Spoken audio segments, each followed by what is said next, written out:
What's going on, everybody? It's Coach Gary. Hope you guys are doing well today. As you come in, you want to hang out, that is fine. Hey, how about hitting that like button for me if you don't mind? That'll be big time. Didn't mean to rhyme, but you know I do that from time to time. All right, so we got the North Carolina Tar Heels taking on the Wake Forest Deacons. The last time these two got together, Carolina came out on the short end of the stick by 1 point, if I'm not mistaken. Since then, the Tar Heels have been a different team, but the Wake Forest Deacons are able to end the ACC regular season run, coming out one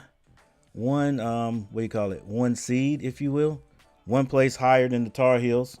They were number 5. If I'm not mistaken, they may be number 4. They are number 4. Tar Heels ended up number 5 in the ACC race. So if I'm not mistaken, today's the first day that the Wake Forest Deacons will play. Carolina played their first game yesterday in defeating the Irish, the Fighting Irish. We could say pretty easily. They led from tip to the end. This one will be a different game. Tar Heels were able to work on some of their offensive sets and things like that yesterday. Still some of the same old Tar Heel, I guess you would say, the Tar Heel mistakes. However, one of the guys you're looking at right here in Elliot Cadeau had a better game yesterday as far as turnovers go. As you can see, he averages 3.2 turnovers. He only had, I think it was like 3 points maybe. But he had 10 assists. So very good there. Then Adam Lubin had a very good game yesterday. I can't remember exactly how many he had. Definitely double figures and double figure rebounds. So he had a double. RJ Davis played a good game, but the star for yesterday, and you would just hope that he could redo or have another, like I said yesterday, have half as good a day as he had yesterday. Withers did an excellent job, had an excellent day shooting the 3 yesterday. And we have come to understand that is something that he does. I just hope, he gets out there and doesn't overdo it. You know what I'm saying? If you shoot 3 in a row and you miss all 3 of them, then try going to the basket, wait later on and maybe hit, try another one. But like I said, if all of his shots, all of his points came from a 3-point land yesterday. I know if I'm not mistaken, I think he was it 7 of 10 or something like that. I don't quite remember. I think he had 20 something points, but yeah, every one of them came from 3-point land. So if he can have half as good a game as he had yesterday, that's going to help. Another thing. Well, let me go ahead and talk about this matchup predictor before I start ranting. Match predictor definitely giving this to the Tar Heels, 71.8. Wake Forest 28.2. I don't know why it's such a big difference between the teams. I would rather have it about right here. I would still give an edge to the Tar Heels, but more like 55, 40, 45, something like that. That's what I would give it. But matchup predictor. Silas, we gotta do something about him. 18 points per game. T. Spiller, 7.5 rebounds. And so the Silas and Spiller game. What does that mean? That means that eventually somebody else on Wake Forest team is gonna have a decent game today. The back end of the season there, as you can see, for both teams, looks better on the Carolina side. Carolina lost one that was to Duke, who was number 2 at the time, and in that late end of season run, Wake Forest losing to Duke, Virginia, and State. So for the Tar Heels, I guess what they are saying is, you're telling me we have a chance. Yeah, tell me we have a chance. But here it is. My last rant before it's time for the game. What's up, Jimmy D'Angelo? What's going on? And what's up, Nathan? My last is if the Tar Heels do the little things, if they could do the little things, I think we can win this game. All right? Little things. Stop turning the ball over. If you get a lead, stop being complacent and somehow get in your mind that these guys are right. They're still in this game. It's 0-0. Even play like the other team is ahead, and so you'll be more. You'll protect the ball more. You won't just go out there and like, oh, we got this game, and start throwing crazy passes and stuff like that and unforced errors. Play defense. You got to play defense the whole game. You know what I'm saying? Got to play defense both halves. And just hope that our scoring continues like it has, because these guys for Wake Forest they're definitely everybody wants to win. Everybody wants to win. Either one of these teams, if I'm not mistaken, either one of these teams lose, especially North Carolina, that's it. That is the season. That's the season. That means no more Coach Gary and Carolina Tar Heel basketball streams. It's done. It's over. Like, the Tar Heels don't win this game, they definitely will not be selected in the NCAA tournament. That's it. And I think Wake Forest is the same. You know, I think they're exactly the same. These guys are focused. I hope Carolina's focused. And I guess that's it, guys. We just got to get busy. Yeah, Nathan. I see, man. But and isn't that how it happens? You know how it happens in right at the end of the season when you need everybody to be 100%, people get hurt. But you know, I would like to see Cooper Flagg come back, especially for the NCAA tournament. Prayers up for Flagg's ankle. Needs to keep that tanking hope alive in the NBA. Hey, look, that type of injury right there could make him think too, like, dude, like, just out of no, I twisted my ankle. That could have been it. You know what I'm saying? He came back out second half on the bench, but he could be back there. I guarantee he's back there thinking like, bro, at any time, it could be over for me. Like I'm going number 1 in the drafts. Even though I'm getting NIL and I'm a millionaire and will be a multi-millionaire even next year, getting paid more, should I wait? If we don't win it, should I come back? Nah, I think he's going now. That's got to make you think. Like I'm pretty sure his whole dream, his whole family's dream, well, maybe not his family, but him. He's like, bro, I want to go play in the pros. You know, you got a chance to go number 1. Yeah, I think with all my thoughts of maybe he would come back if they don't win the NCAA championship, I'm like, nah, not now. Cooper Flagg's gone. Cooper Flagg's gone, and it don't matter how bad my Hornets tank, they're not gonna get him. We don't get lucky like that. T. Kubler in the house. Lloyd Brookshire, what's going on? And get to the foul line. They didn't get. Oh yeah, you're right. It also brings up another thing there, Lloyd. We didn't have any offensive production out of Trimble yesterday. Elliot Cadeau didn't help us offensively. We need to fire on all cylinders. You know, we need to fire on all cylinders today. Ian Jackson. Ian Jackson didn't really he didn't really have a great. I think what do you have, like 4 points? He didn't really have a great offensive game. So what I'm saying is, if all those guys are firing on all cylinders, right? Not necessarily hitting the three, but that's going to help too. I'm just saying scoring.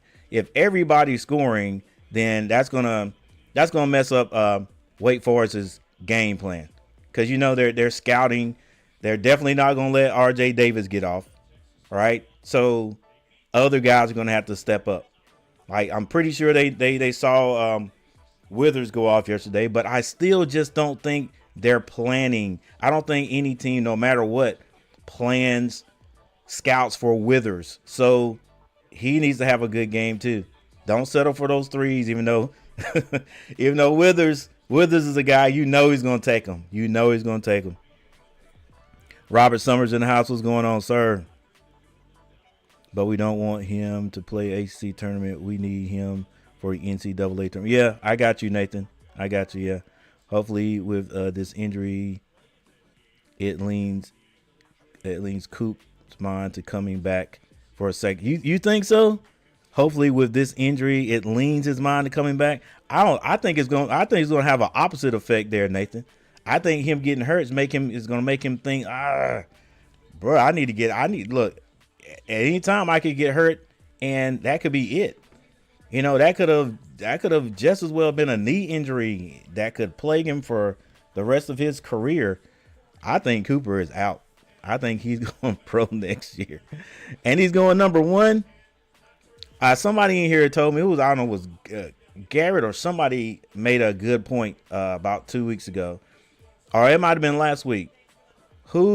What player do you know in college that had such a great year, who decided to come back? What player do you know that had an even better year the next year? It could have been one or two guys, but in recent history, I can't remember one. One is on the court right now, R.J. Davis. What a great year he had last year. Now this year, it's not as good. But here we go.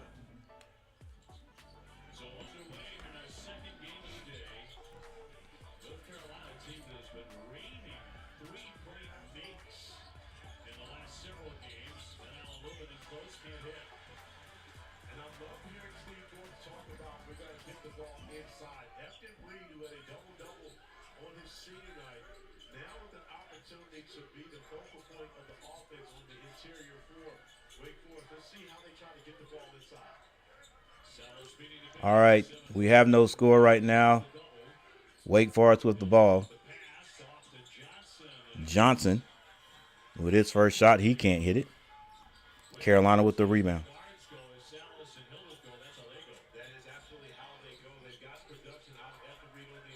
This is Powell with the ball. He drives, uses the glass for two.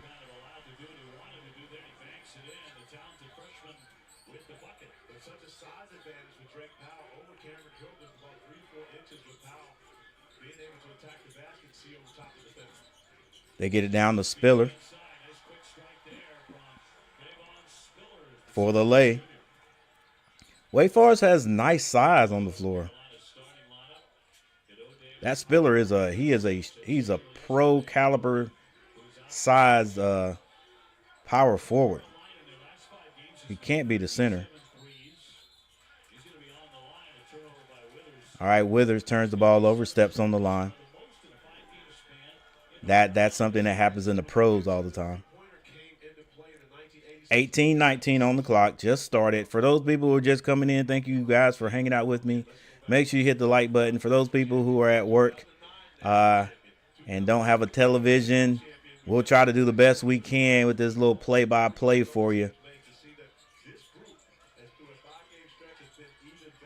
Wake Forest drives that ball all the way down in the paint, and they are scoring in the paint.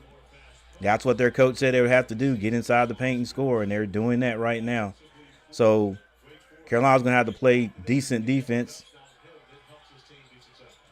Withers turns down the three, drives in, can't hit it. Wake Forest out to the races. Salas misses, but a three-point shot is off the mark. Rebound, Withers, outlet to R.J. Davis. It's 4-2, Wake Forest.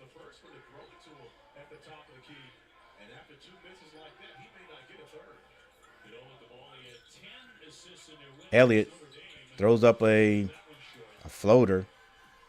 Seem to be more concerned with the guy behind him. Off the glass at the other end is no good for Wake Forest. Outlet to Powell. Powell runs over a guy. And they call it an offensive foul.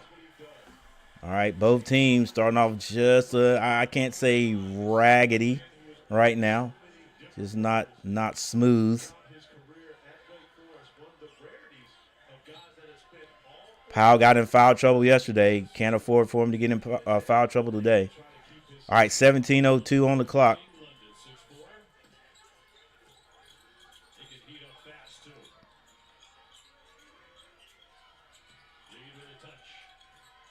They get it down to Reed. Johnson on the baseline. He can't hit it. Elliott Cadeau gets that to Withers for a long three. He can't hit it. Ugh. Yeah. That was a bit of a stretch there for Withers. Jumper for Wake Forest is no good. Rebound, Lubin. Gets that to R.J. Davis on the right side. R.J. Davis hadn't attempted a shot yet. And they call another charge on North Carolina. Silas draws that on Davis. Let's see. Hey, he got there. Hunter Silas. All right, 2-4, Wake Forest. 2-4, Wake Forest. Carolina with a bit of a, I guess that's a man-to-man press. It was beaten easily. Reed with the ball now, being double teamed, steps through.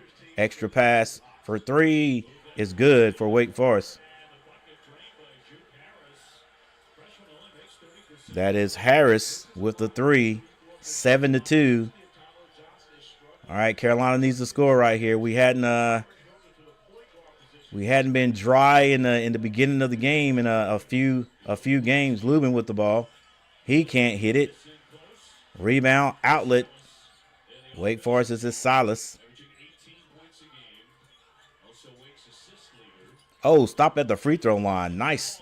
And the jumper is good. Wake Forest finding it easy to score.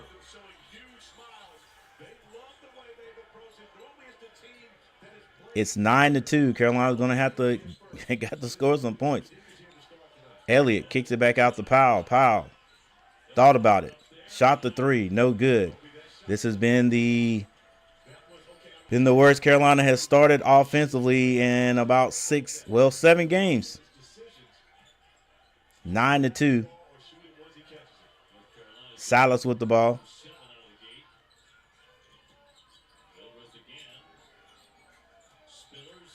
Spillers. The jumper is good. 11-2. 11-2. Wake Forest start. 14:45 on the clock. And they're getting the ball down low and scoring easily over the heels. They've got the size.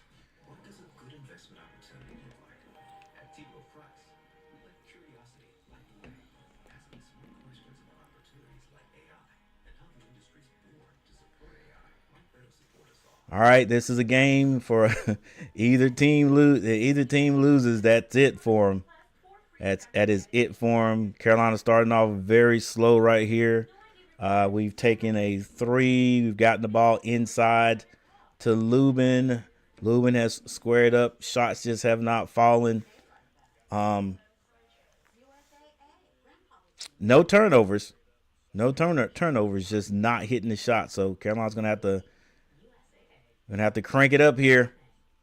All right, we've got some guys on the bench that can score. So who knows, when coach subs, we might find some offense there. R.J. Davis hasn't taken a shot yet. He's been D'd up pretty well.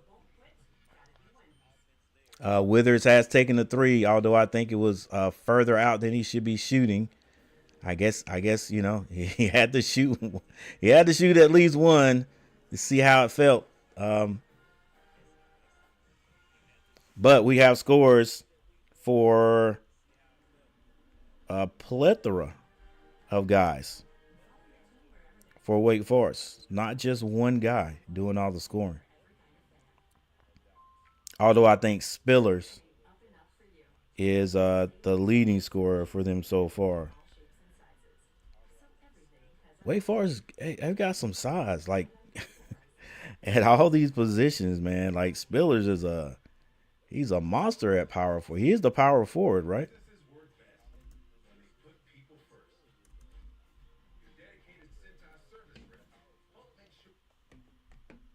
All right, it's 11-2.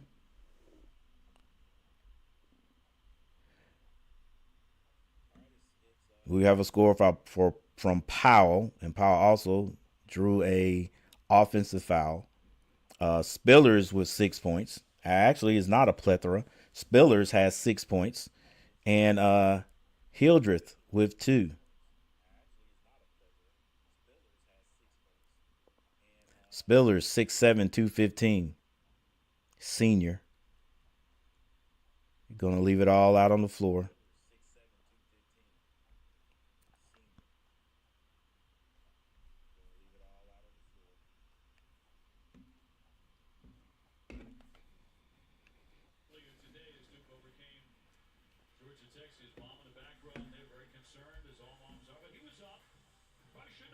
So Spiller, Reed, Johnson, Hildreth, and Salas on the floor for Wake Forest.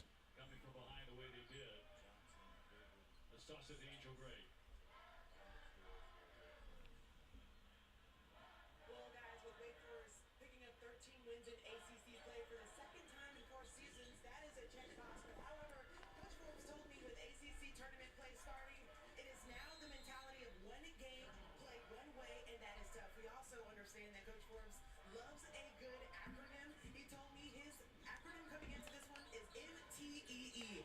Mental All right, toughness. this is Carolina with the ball. You mentioned it earlier. Their success this season has come on the defensive end, but they Powell have to get back to finds Washington. and that's He the is fouled. that we need to see. The emphasis is there, even though it was the last play on Reed for the foul. Absolutely, Angel. When you consider that this has been the area of concern for the Deacons, really for the first 4 years of Steve Forbes' tenure in Wake Forest, the way that they made the change this year, with the offensive firepower that they had coming back with Salas, a first-team All-ACC performer for 2 straight years, after Reed and Cameron Hildreth, they felt like they wouldn't have to worry about what they did offensively. But that's been the struggle, OB. Hunter Salas only shot 28% from 3 this year. All right, Carolina does make some changes. Trimble and Washington in the game. Salas, in fact, has attempted about twice as many threes as any other of the Deacons. The 28% glaring. How many are And he hits one of two. second team for him, not first team All-ACC? I was shocked to see him make them on the first team at All-ACC because when you consider that both he and R.J. Davis are returning first team All-ACC performers, Another shot, and it's missed by Wake Forest. Carolina with the rebound. this year, especially from a shooting percentage standpoint. North Carolina seeking their 19th ACC Tournament Championship, their first since 2016. Ian Jackson also into the game. He shoots a three. That is off. Carolina does get the rebound as Ian Jackson gets that to R.J. Davis. R.J. Davis with 17 seconds on the clock finds Trimble. Trimble calls for the screen, and he needs to get it out of that double team. And Carolina with a turnover. That's actually 2 turnovers for Carolina. Both of them like stepping out of bounds. Both of Cameron Hildreth and Evan Reed recognizing Seth Trimble. Yeah, Seth, like I knew that was coming. When you got over there in that corner, they were going to double. They were going to trap you. In the first half yesterday. All right, Wake Forest with the ball. This is going to be Silas. Screen set. Long three is good. So Carolina's going to have to come back. They're going to have to make a run. They got to make a comeback because they're already down big. 11 points. Washington with the ball up top. Finds R.J. Davis. They are not going to let R.J. Davis shoot the ball. Powell gets in that paint. It's stolen. There's another turnover. The little things I talked about, Carolina is not taking care of the ball. That's one thing. Should have never said anything. I'm always jinxing my team. Hildreth.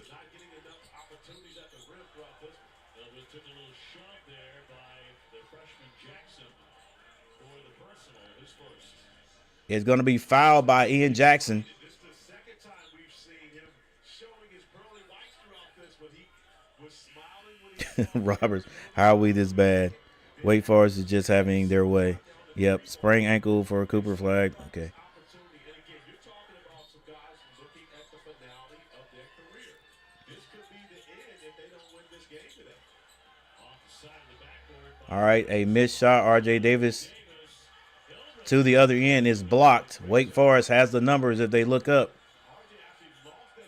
3-point shot is off the mark. Rebound, Ian Jackson. 3-14, ladies and gentlemen. 12:24 on the clock. Wake Forest up. Very comfortable lead.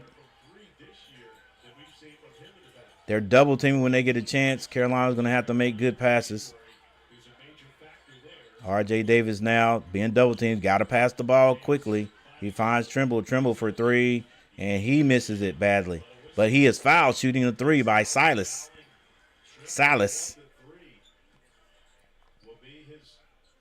Lucky. And this will be the second time Carolina goes to the line. They're going to have to hit these free throws. But you don't want to bail out Carolina. They're struggling to score. Of course, you consider they've already played almost 8 minutes, only 3 points. You don't want to bail them out and give a guy like Yeah, I was afraid that Carolina would have one game. It's been 7, 8 games that we've come out scoring very well and early. And this is one game we're not. So hopefully we have these we usually have these ups and downs in the game. We'll have an up, if you will. We'll get a little run. Yeah, Garrett, not looking good right now. What is this dude? My rec team would have more points. What is this dude? Yeah. I don't know, man. I don't know.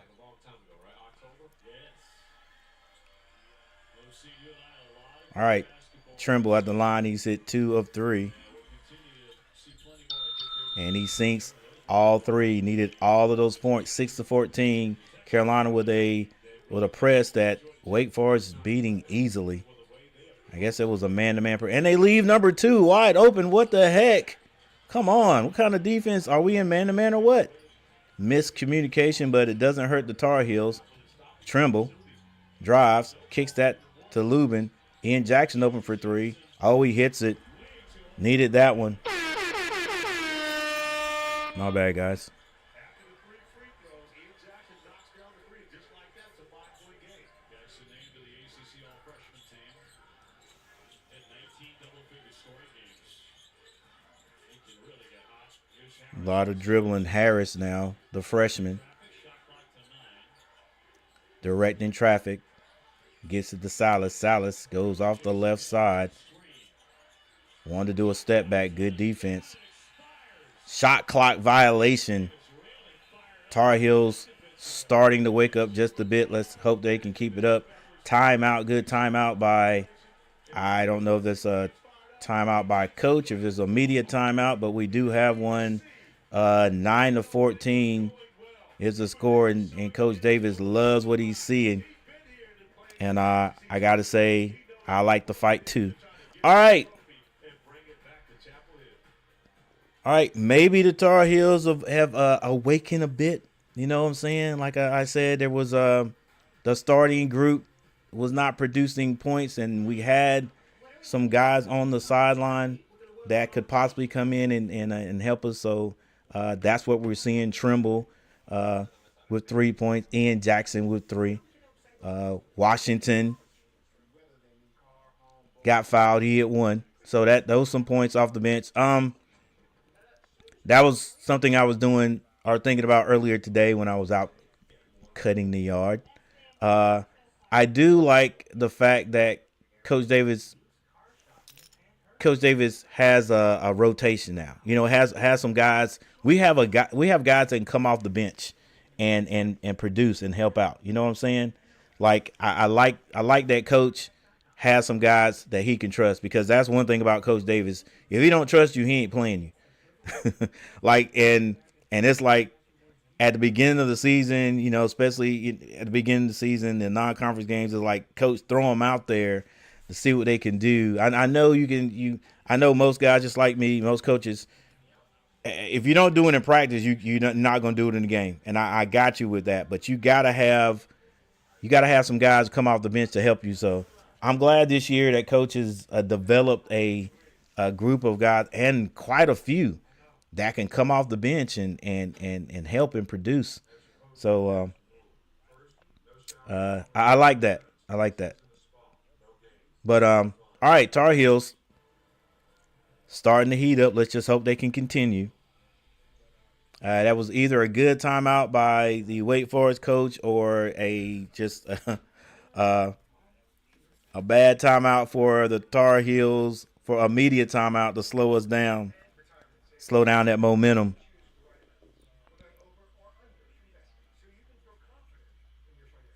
Love when Hewitt gets fired up. I'd run through a wall if my coach did that. Hey, bro, you got to. Like, I can't see how you can't. Like, even at my old age, I'm not like I was when I was young. I mean, I would go crazy on the sideline to pump my team up. Plus, I couldn't help it. You know, when we doing good, like, I'm not, nobody else is in the gym but me and my team and I. So, and still now, my first thing I tell my team is the only way we're going to win this game is defense. So when we have a great defensive play, dude, I go crazy. Well, I don't go crazy, but I get loud. Let's go, coach. Well, I hope he's getting his yearly checkout, man, because I've yelled so hard on the sideline, and I had to watch myself that I get a headache. That can't be healthy, could it? It's like a slight. It's a quick headache, and I have to. That's what sets me down, and I have to wait for that throbbing to go away and come back. That's not good, is it? All right, we're back. Good ball movement there. I'm sure Coach talked about that. Hey, they're going to double team us. We got to be on the move and make good passes. Lubin, it's going to be foul going down the middle. Hugh Davis is not happy right now, and I don't blame him. Right. All right, 11:01 on the clock. Lubin on the line.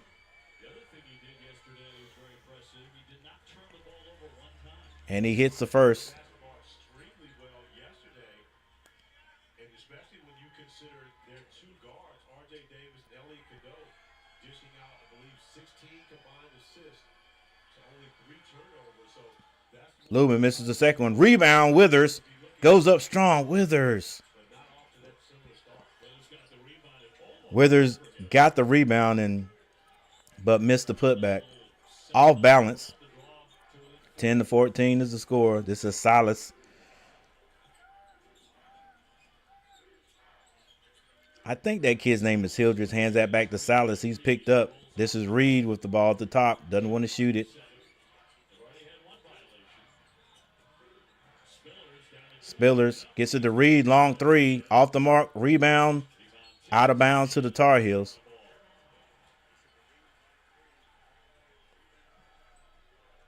.25 on the clock is 10-14 for those guys who are at work, those people who are driving in their cars and can't see the game.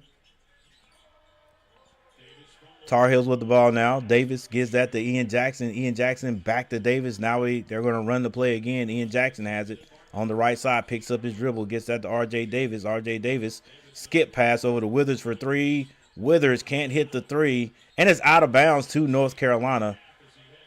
Harris and Reed fighting for the ball. It goes out of bounds. So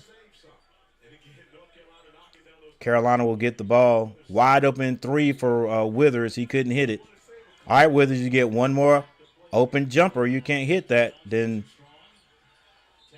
stop shooting. Box out. All right, a jump shot by Trimble is off the mark, but is knocked out of bounds by Wake Forest. So Carolina gets another attempt at it. This is the third attempt scoring in this possession, if you will.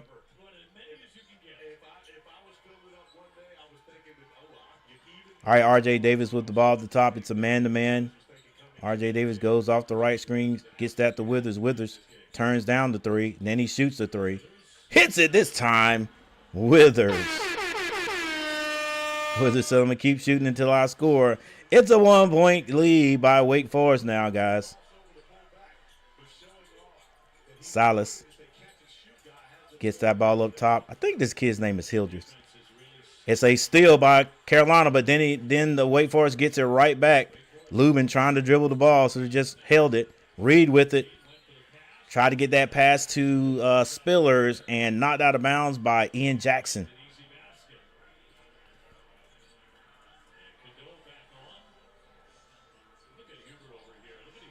Okay, he didn't. My bad.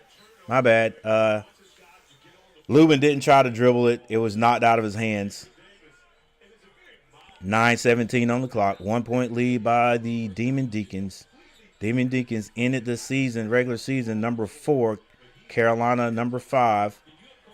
This is a jump shot by Spillers off the mark. Carolina with the rebound. Ian Jackson going nowhere. What in the heck, dude? Slow down. Ian Jackson drives into a wall of white jerseys and loses the ball. Another turnover. This is Silas. Gives that to Reed. He shoots another three. This one is short. Rebound. Lubin. Coach Davis calls the play. Elliot Cadeau back in. They set it up. At 19 seconds, Lubin comes to set the screen. Lubin to the basket. He can't hit it. Nice little pass there by Elliot Cadeau, but Carolina gets nothing out of it. Reed gets it down. Skip passes it. Hildreth to the basket. Goes up strong, can't hit it. Ball is still loose, picked up by Wake Forest. Scoop pass, Hildreth for three. He can't hit it. Another rebound. Withers had. Reed tried to strip it out of his hands, and it goes out of bounds off of Reed. It's still 13-14.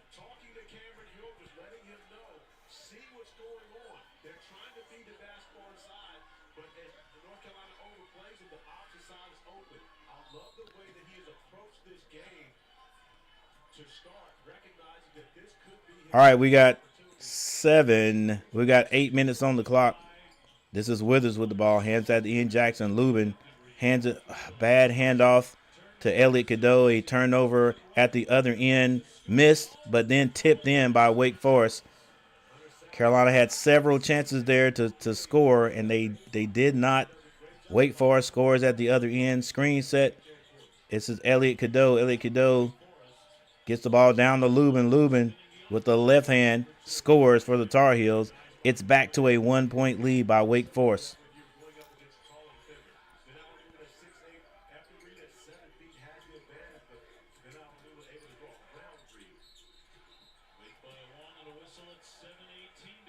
All right, looks like a little out of control there by Johnson, but I think they're going to call a foul on Elliot Cadeau. And we do have a timeout.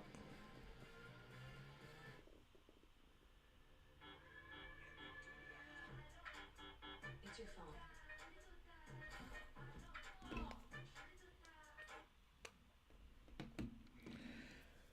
All right. Hey, this is a battle between 4 and 5. You should expect nothing less than what we're getting right here. However, we got to get on the boys. So quite a few turnovers. In fact, since we have a little time, let's go ahead and take a look at it.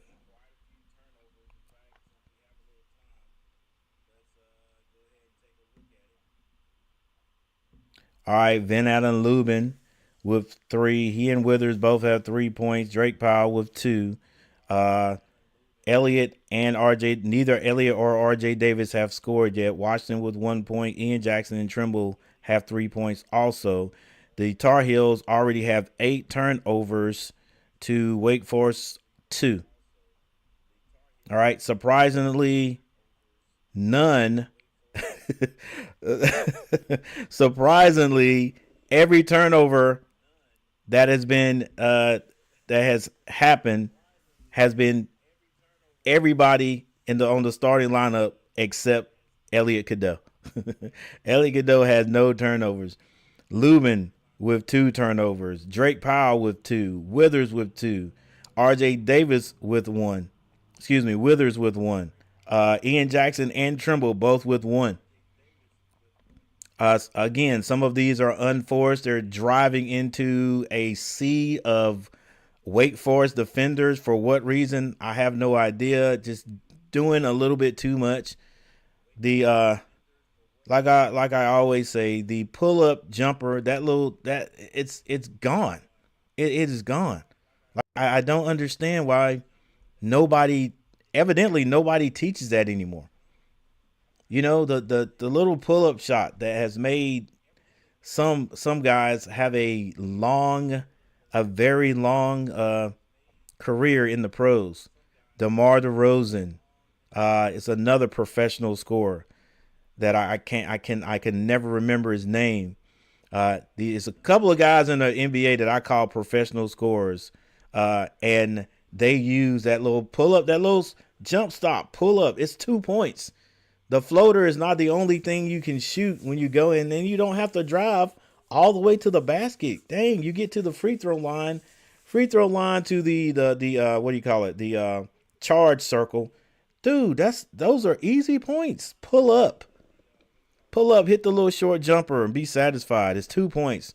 Sometimes you're not going to be able to get all the way to the basket.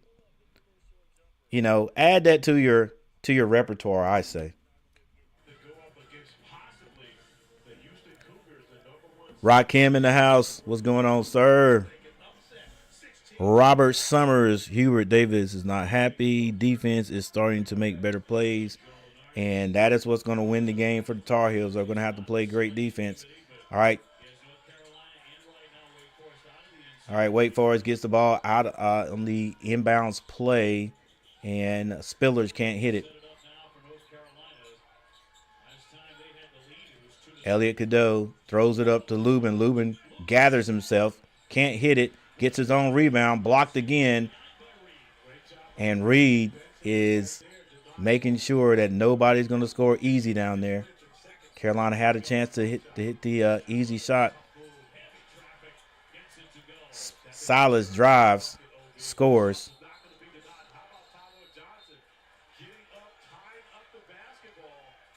And another turnover by the Tar Heels. Once again, being lackadaisical. Johnson ties it up. It's going to be Carolina ball. Carolina had a chance to get they could not get the ball inbounds. I saw it happening, but the camera angle switched real quickly. Thought maybe they got it in, but they didn't. So it's going to be another turnover by the Tar Heels. And Wake Forest gets a chance to score again. Reed with the ball. Gets out to Spillers. Spillers back to Reed. Reed shoots another 3. Can't hit it. Rebound, Wake Forest. This is Johnson with the ball now with the crossover. He's being defended by Elliott Cadeau. Reed kicks it. Salas for a long 3. And Reed tried to get that rebound because Salas missed everything. 15-18, 6:02 on the clock. Lubin thought about going down on the baseline. It's not there. Powell Gets it to Withers. Withers right back to Powell. Powell drives.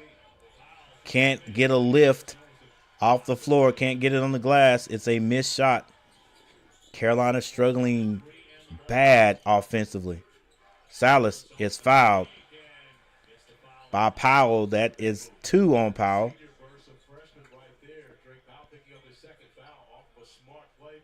And it looks like Wake Forest has weathered the run by North Carolina. Friendly the basketball, keeping it away from defenders until he gets into open area and give him an opportunity to get the bucket. Solid foul shooter, 80%. Salas on the line. Nebraska. And drills number 1. The winner of this one to take on the Duke Blue Devils. The top Powell goes out. on Friday night. Game 1. I guess Trimble comes in. 7. We'll have that for you, of course, on ESPN's. Powell goes to the bench. 5 minutes and 38 seconds on the clock. Carolina has only produced 15 points. And Wake Forest just hit 20. They make it a 5-point game. Elliot Cadeau to walk the ball across the timeline. Run the half-court set. Gets that to R.J. Davis, who has not scored yet. Trimble, find the open guy. Don't force it. Lubin finds R.J. Davis. R.J. Davis being double-teamed. Got to move that ball out of the double team. Now a little skip pass by Elliott. Trimble shoots a 3. Can't hit it. It was contested. Silas. Defensive possession, and you show it to your team over and over again, showing what you're capable of on the defensive end of the floor.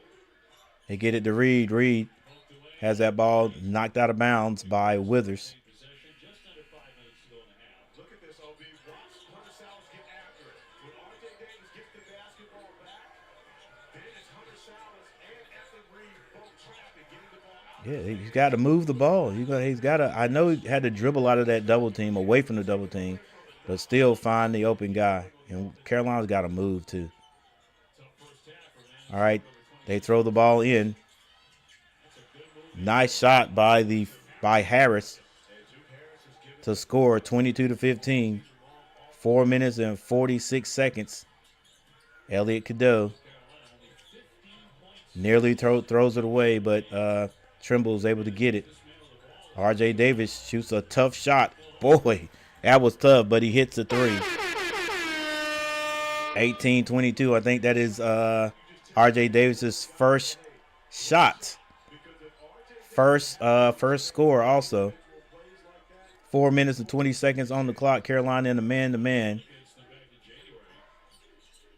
Kick, Hildress for 3. Rattles out halfway down. Lubin with the rebound. Elliot Cadeau. In your mind, you tell yourself that you made it. You don't even get discouraged about that. Pulls up. Jumper. Hits the backboard. Goes in. But hey, 2 points is 2 points. 3:53 on the clock. It's a 2-point lead. Again, the bank has to be open. There's still daylight outside. Not even a hint of a grin, though. By Elliot Cadeau on that one. Silas being double teamed. Picks up the dribble. Lost his dribble with Sallis. Back out for Johnson. This is Johnson. Johnson being guarded by Elliot Cadeau. Screen set. Picked up by Lubin. And a bad screen by Reed, if I'm not mistaken. And it's going to be Carolina's ball. 3 minutes and 31 seconds. Well, apparently the bank is open in Charlotte. Oh, we got time yet. Not quite 4 o'clock. All right, guys. What are you thinking? Somebody talk to me in the chat. Tar Heel K, what's going on? Hey, Coach G. What's up with Lubin getting 3 tries right at the rim and not going up strong enough? I don't know. I thought he made a turn. I thought he made a turn for the better. Hey, coach gonna have to get in his face. Somebody's gonna get in his face and turn him up. I mean, at least go aggressively to the basket. You know what I'm saying? So I do like the first shot he had. He squared up, just didn't hit it. Second one, yeah, like we got to get some points though. Got to get some points. They can't stop going to Lubin, but somebody's gonna have to set a fire under him. And the turnovers, man, the turnovers got to cease. They've got to cease. Golf experience. Powering the connectivity of the Players Championship. Comcast Business. They've got to cease. They are not going to let RJ Davis get off. Every one of his shots are going to be forced unless Carolina has a play where they're setting screens to get him open without the ball. Without the ball is what I think they're going to. If you want RJ Davis, who's hit a three, if you want RJ Davis to get off and be one of the guys that scored today, you're going to have to set screens for him off the ball. Him out there dribbling, crossing over people, trying to get to a spot that's just too hard against a team that is aggressively trying to keep the ball or trying to keep him from getting to the basket, from getting points. So set screen for him off the ball.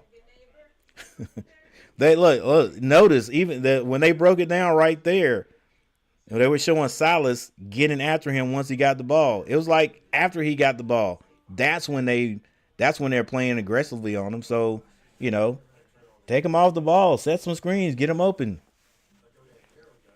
Shoot.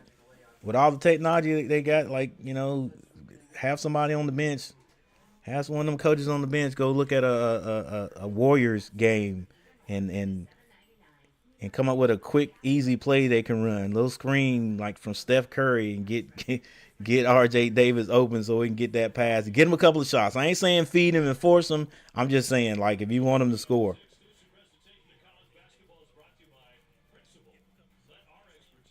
Might need to see a little bit more Ian Jackson. He's hit an outside shot.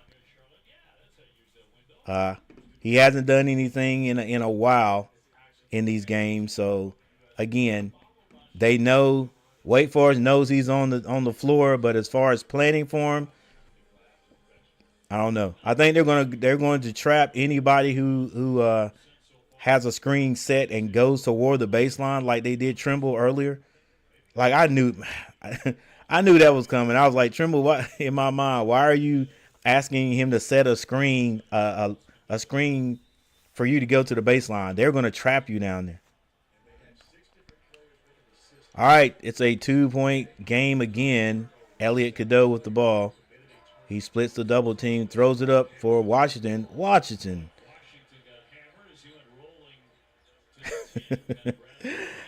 All right, Washington, you got foul right there, but dang, cuz, let's see. Maybe I didn't see something. Washington.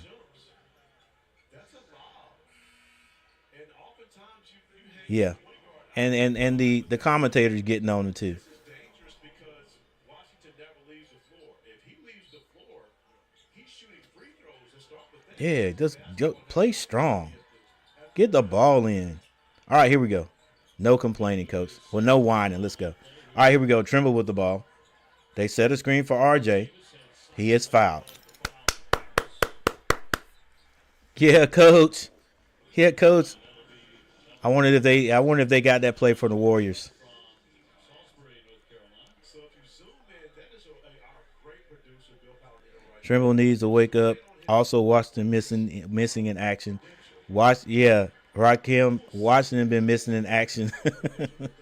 Washington been missing in action for the last 6 games. Okay, I'll give it to him. He's hit a couple of threes from the top, like he did 2 years ago in these last few games. But, yeah, anything else, he don't get rebounds. All right, it's tied up. Let's go, Carolina. With 3 minutes and 10 seconds on the clock, it is a brand new game, 0-0, if you ask me. Johnson, is that Johnson? Johnson brings the ball down and give it right back to him. Man-to-man, Tar Heels. Salas being guarded by Trimble. Salas, it's a near steal, and it is a steal by the Tar Heels. They get it to Elliot Cadeau. Elliot Cadeau to the left side of the basket. And the Tar Heels take their first lead and a foul on the play. We have a Tar Heel sighting, guys. Don't know how long it'll last, but they did show up. The Tar Heels are on the floor.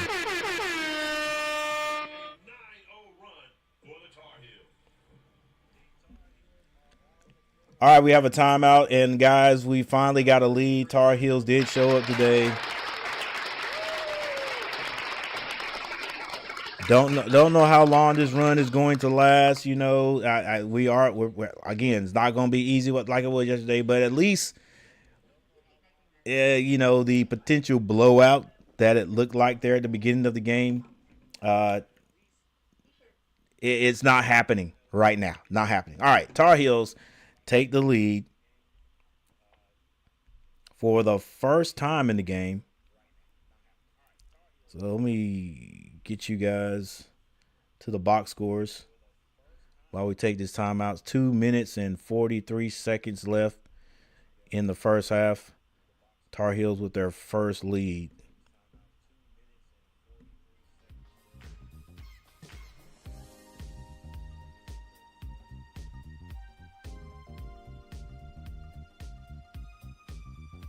Dang, are we back this quick? My bad, guys. Thought I had a little time.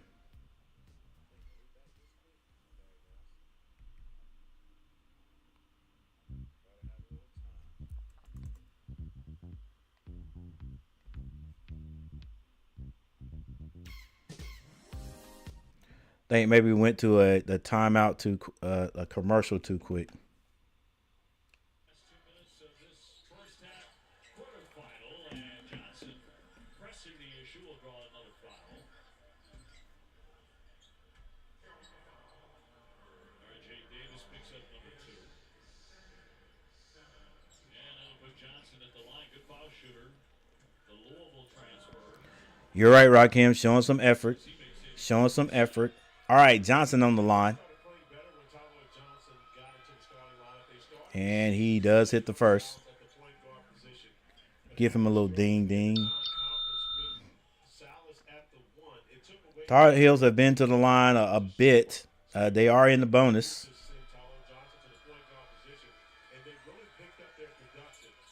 And it's tied back up.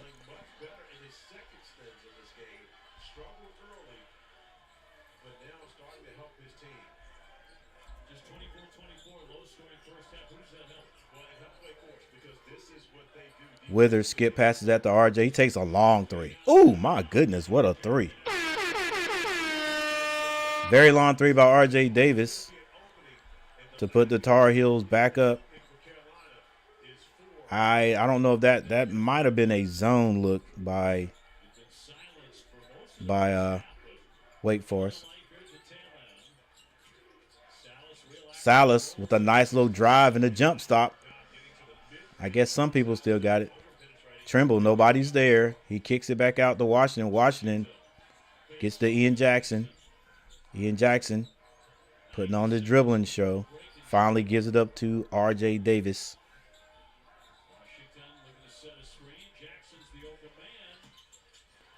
Rebound. Missed shot by Jackson. Rebound by Washington. And he puts it back in for the dunk.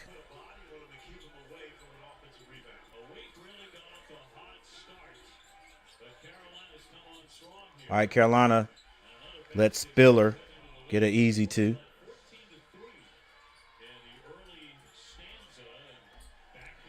And it's less than a minute on the clock. Carolina with the ball. And a foul's going to be called on Spiller, if I'm not mistaken. He fouls R.J. Davis, and Carolina's in the bonus.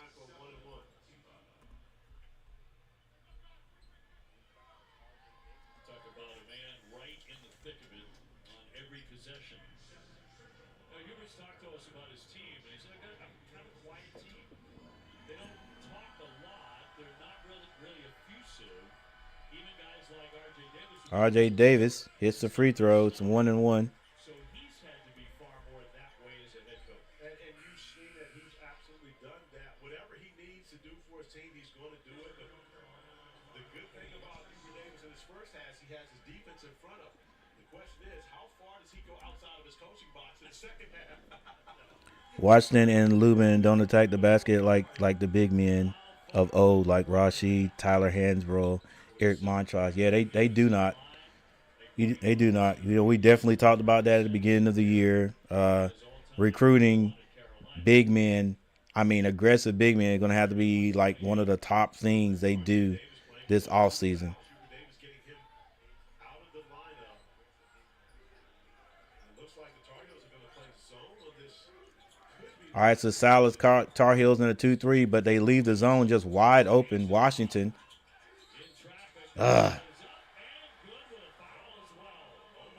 Simple screen set up top on maybe the overplay by Trimble on the 2-3. That opens up the middle for a straight line drive and a dish off. And a good move by, what's his name, Biale? an opportunity to tie the game at the free throw line. Hubert Davis going to get R.J. Davis back in on an offensive substitution. Carolina goes to a zone there, and the zone that should work did not work for him right there. Just a wide open lane to the basket. And it's tied up.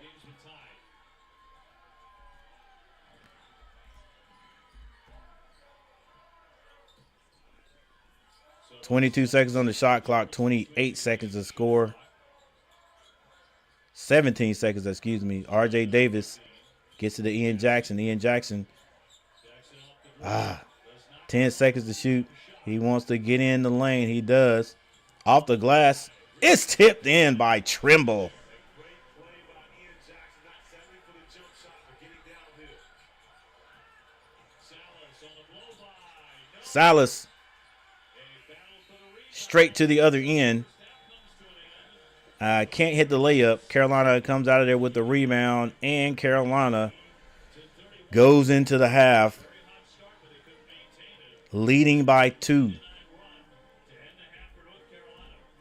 the Tar Heels a tremendous amount of credit after absorbing that first punch from the Demon Deacons, battling back to build a 2-point lead at the half. All right, guys. Carolina does lead at the half. It's been a hard one, been a tough one. Wonder why our new big men play so soft. But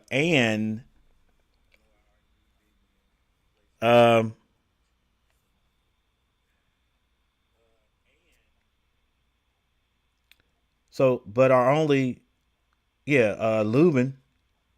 I don't know. Man, let's do a little deep dive with Lubin. What's up, Michael Smitty?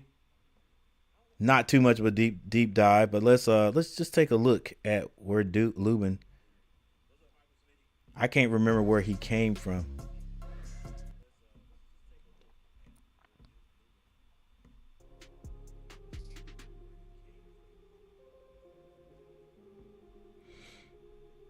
All right, there's your score, 33-31.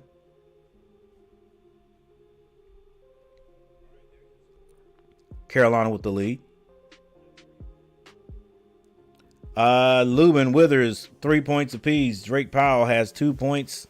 Elliot Cadeau, 4. R.J. Davis, a quiet 10.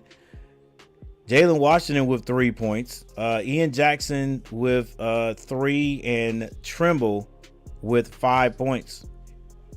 Venon Lubin, only 3 points. He does have 7 rebounds. And Jalen Withers also has 5 rebounds. Big contrast from today and yesterday for Withers.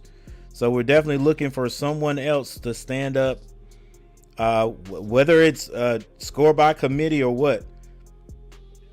Carolina's going to have to, we got to put some points on the board, guys. I don't feel comfortable with this 2-point lead.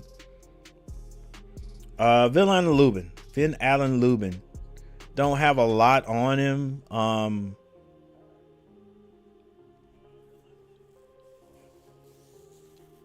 Don't want to go into a deep dive. Let's see if the bio tells me anything about Lubin. So he played, was it, okay, all right, so he was at Notre Dame in the 2022-23. So year before last was no. Last year, 23-24, he was at Vanderbilt. All right. Vanderbilt. Don't know what his let's see what they say about the stats here. It's probably all gonna be. All right, we got a little bit. Played in 26 games and 28.2 minutes per game. 12.3 points per game with Vandy last year. 6.3 points rebounding. I guess Carolina's, coach was like, hey, you're 6'8", you've got some experience, and he's not a center though. Like even Carolina's got him listed as a forward. Maybe that's it. Maybe he's not a true center, so he's learning to play center. So he's just not an aggressive type guy.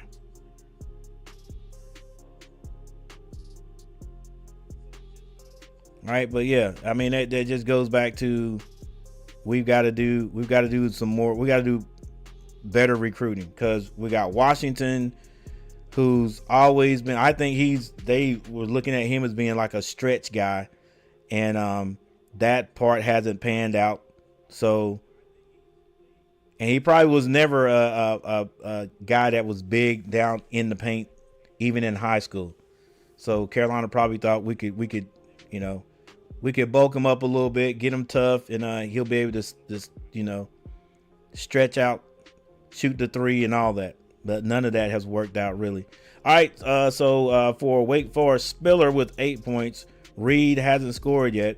He's got 6 rebounds. Johnson and Hildreth both have 2 points. I believe Hildreth will start shooting that ball a little bit more in the second half. He averages 14.9 points a game. Yeah, I think we're going to see it fly from him before this game is over with. Silas has 11 points. Off the bench, I don't know how to say that name. Omaha, he's got 3 points. Harris has 5. Fredrickson has not scored yet. This should be interesting. The ye old team stats. All right, neither team shooting great from the floor. Carolina shooting 35%, Wake Forest 36%. 3-point shooting, Carolina shooting 40%, 4 of 10. Wake Forest 16%, 2 of 12. Free throw shooting, Carolina shooting 81%, 9 out of 11. That's not bad for Carolina. But the Wake Forest Deacons haven't missed a free throw yet. They're 5 of 5. Rebounding, Carolina out rebounding Wake Forest 24-17. 3 to 4 assists. That's going to be Wake Forest. 2 to 5 steals, Wake Forest. Blocks 2 to 2. That's even. Turnovers, Carolina has 9 turnovers. We've gone back into, can't even say we've gone back into that turnover bug. It's just never left, but we are doing it. I mean, we have 9 in the first half. That's not good. All right, so we've got to stop turning the ball over. 2 of them we've been out of bounds on. And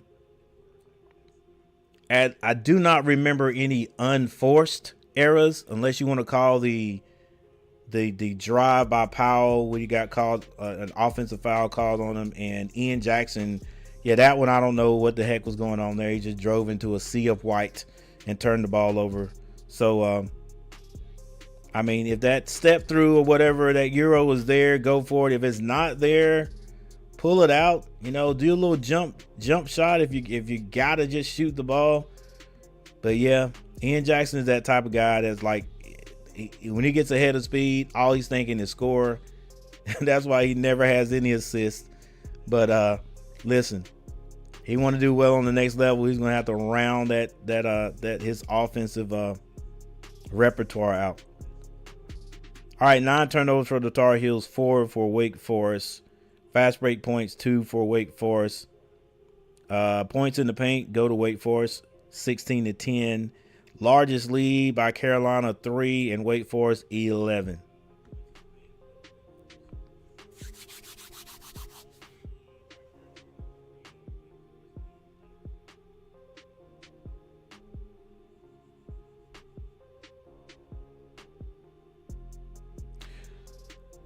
All right, guys. I don't know. I don't know. Don't know what the outcome is going to be. We do know this. Whichever team loses, that is it. That's the end of your season unless you accept the bid to the NIT. Back in the day, even guards would try to dunk on your head. I just don't understand it. You're right, Tar Heel K. Even skinny Scott Williams went for the drawn basket. I mean, that's what a big man is supposed to do, I thought. But, these guys wanting to shoot threes and play anywhere besides under the basket, I guess that's the type of guy, that's the type of player is going to develop. Let's go Hills. If we just move the ball around and get good shots, scoring will come. We need to step up big time on defense, right? Michael Smitty, Hills, last 4 in at the moment. We need to win. Yep. Coach, if we lose the game, we are not playing in the NCAA. Oh, you're right. If we lose it, that's it. We're going home. No NCAA tournament for us at all there, Robert. Vince Carter. Oh yeah. Vince Carter would bang on you at any moment, anytime. That was on his mind. Like I said, a lot of these guys, that is not on their mind at all. I know this is like sort of off the subject, but like my guy LaMelo Ball, what is he, 6'7"?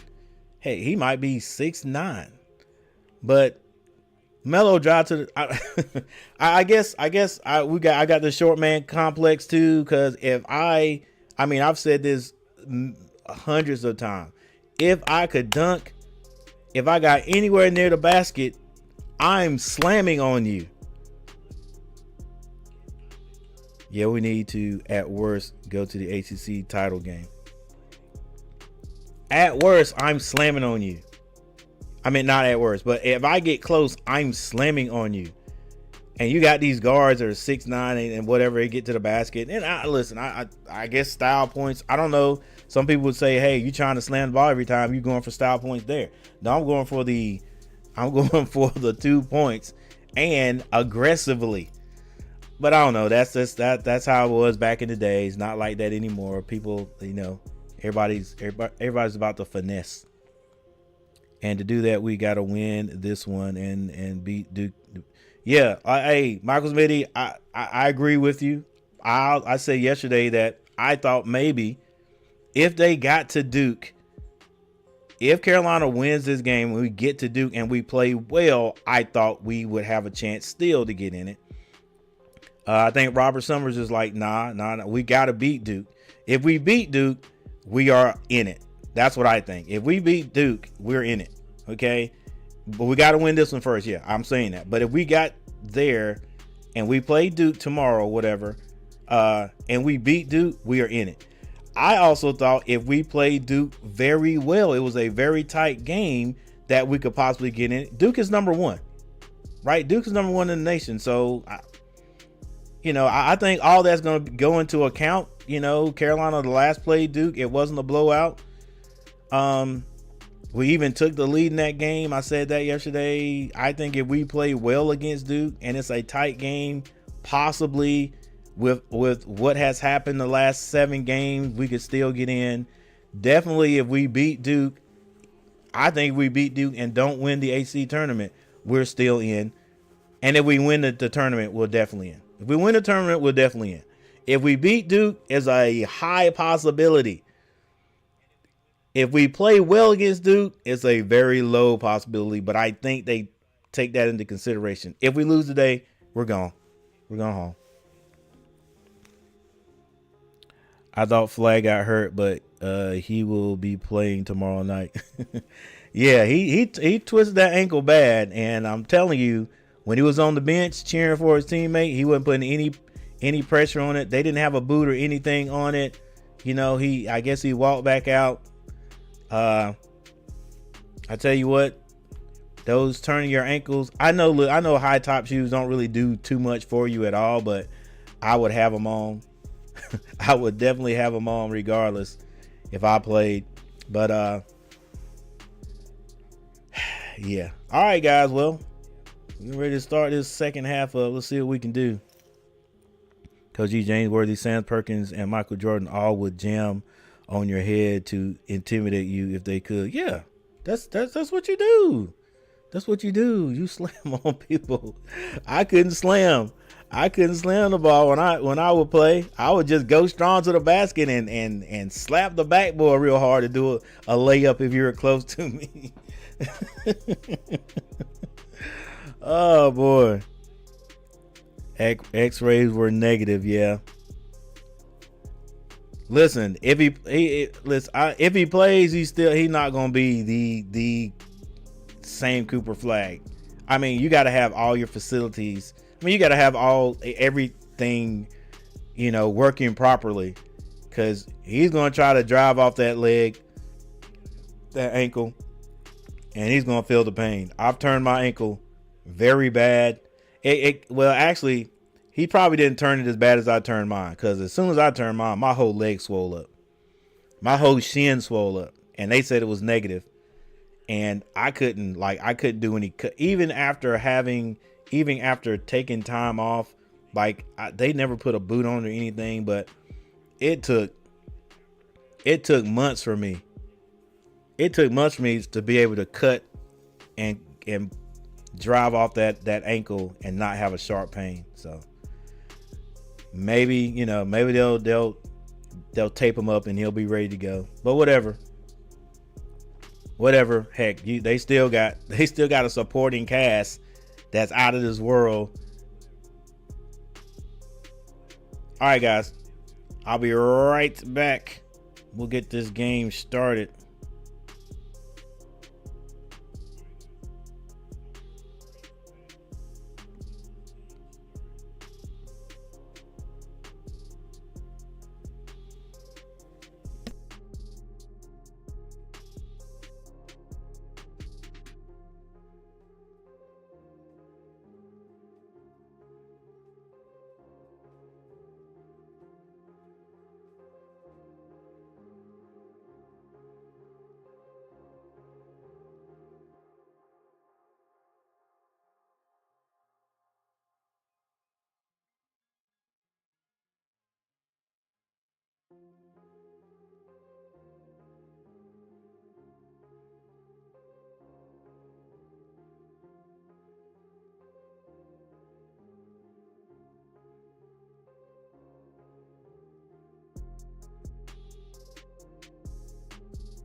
sure he had to defend them at the rim. Oh, and by the way, the championship game coming up on Saturday at 8:30. The great Dick Vitale will be joining you and I courtside. What a treat for us and for the two teams that have an opportunity to compete in the ACC Tournament Championship to get Dickie V back on board. Tight D Reed with a misfire. And a whistle. And 18:43 to go. Let's check in with Angel. Guys, I was able to catch up with Coach Forbes, and he addressed both sides of the floor, starting on the defensive end. He said we have to box out. Wasn't pleased that they were out rebounded 24-17, but the All right, Reed with that last jumper. is what he wanted to address. On the offensive side, he said No good. I think there might have been a foul or something called. he said we're holding the ball. This is going to be Carolina's ball. Has to be better in the second. Ellie Cadeau To go on Tyler Johnson. Turnaround off the glass. The bank shot is good. effectively today. And Cadova's a better player when he's attacking the rim looking to score. He's a natural passer, but those will open up for him once teams take him seriously when he's going to the rim looking to get a buck. So with jumping in the paint. Hildreth gets the ball in the paint. He's going to be fouled in the paint. Hit. Carolina looking to pick up their 22nd win. Remember they won 6 in a row before they lost to the Duke Blue Carolina now in the lead, 39-31. Notre Dame by 20 See if they can yesterday in their first game. maintain this lead and maybe even stretch it out there. Got to continue to play defense. Hildreth averages 14 points a game. I think he has just 2, and this is going to be number 3, if I'm not mistaken. You saw a change in lineup from Hubert Davis, and he put a bigger lineup on the floor that included Drake Powell, Jalen Withers, and when you consider Ben Allen Lubin going into that starting 5 spot. And he misses the second rebound. Lubin hands that to R.J. Davis. 32-39 Tar Heels. Part of the reason why Steve Forbes was upset about that. Lubin sets the screen up top.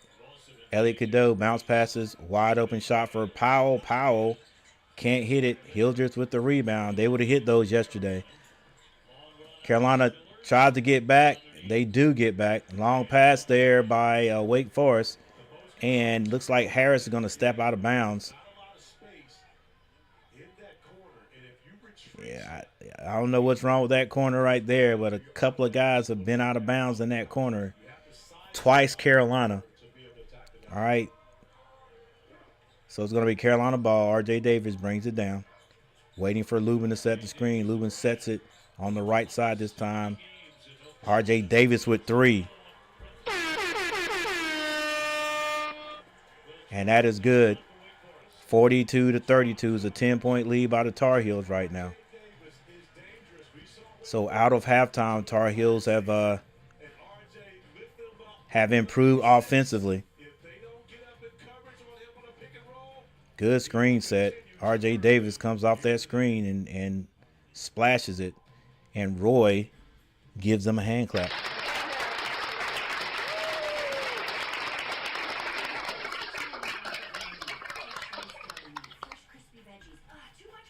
All right, guys, can we keep it up? Can we continue? Can we continue this run?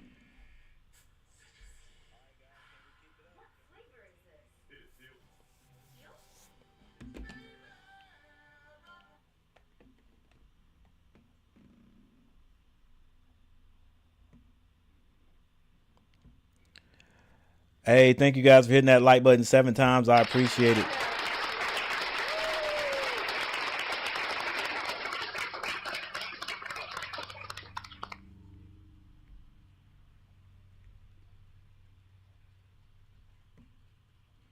All right, we have a timeout. Timeout on the floor. Carolina has extended their lead.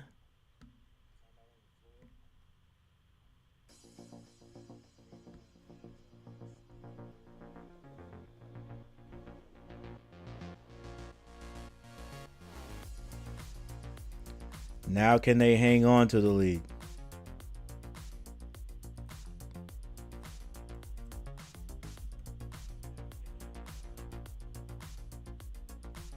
Not only hang on to the lead, but as many of you have said, let's go ahead, pick it up on defense. Get aggressive.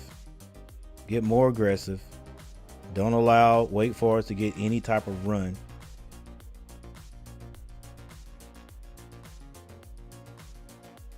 Leading scorer for the Tar Heels is R.J. Davis with 13. Just hit that 3 to take us to a timeout.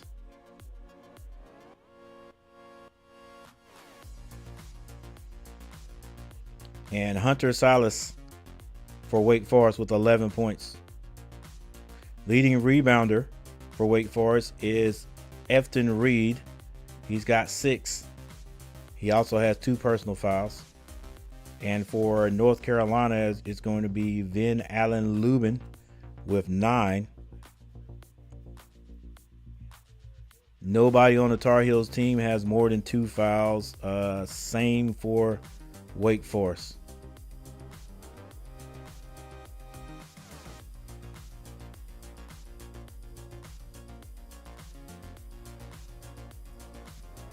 All right, I think the turnover margin is exactly the same as it was at halftime.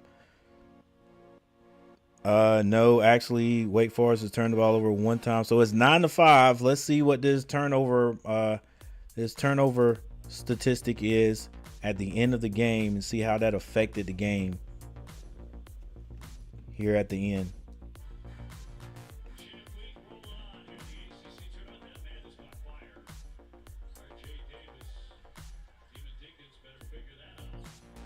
Absolutely do it. They've got to figure out how they're going to cover in the screen and roll action. We saw them do a great job early in the first half.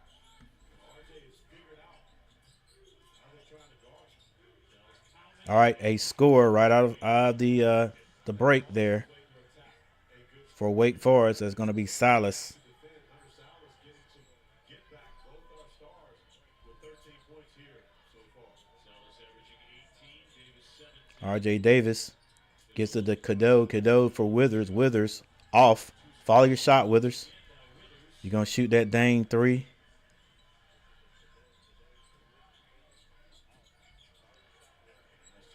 All right, it's going to be Reed with the ball. Reed hands that to Hildreth. Hildreth goes to his right, picks up his dribble.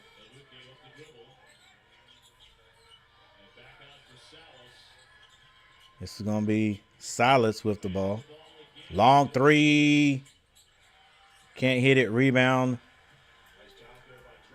Drake Powell.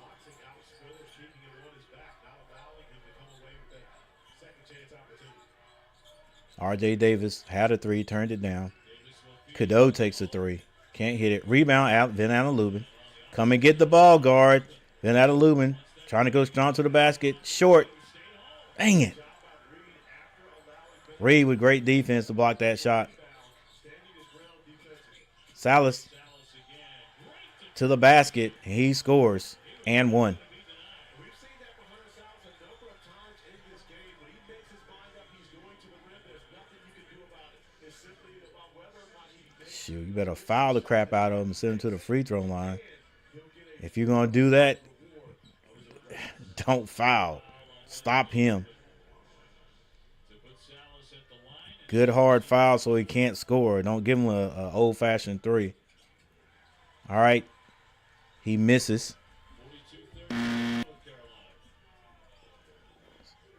Carolina needs a score right here. Elliot Cadeau finds R.J. Davis. R.J. Davis thought about driving. They're picking him up. Cadeau gives it right back to him. Sets the screen. Roll, Cadeau. Roll, roll. Cadeau with the travel. Good roll right there, though. He waited so long.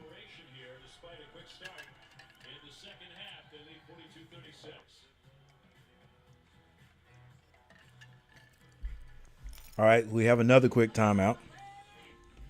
Businesses work best when they put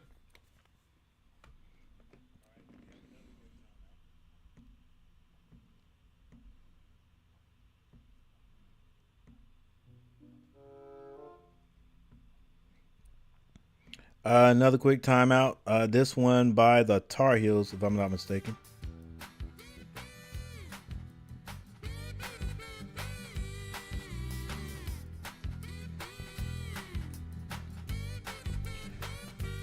All right, everybody, what are you thinking? What do we think in the chat? You know what?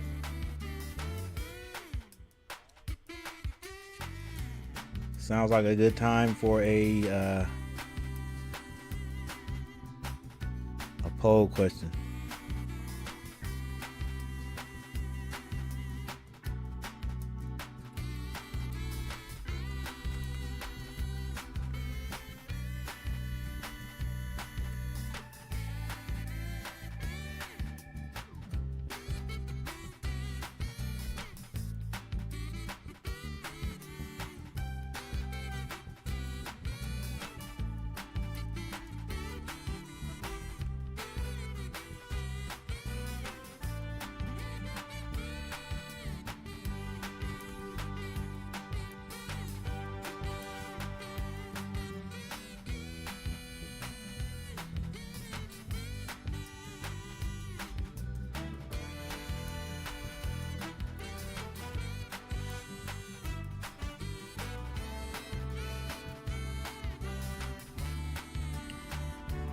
All right. So we have a poll question. Let me just add one.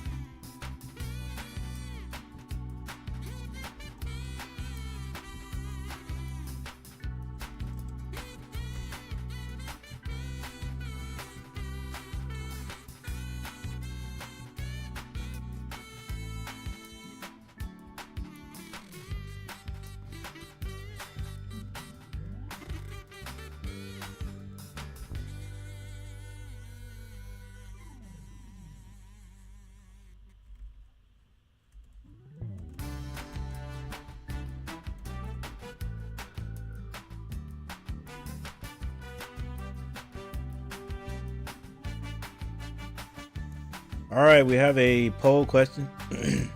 Once again, thanks for the 7 likes. I appreciate that, guys.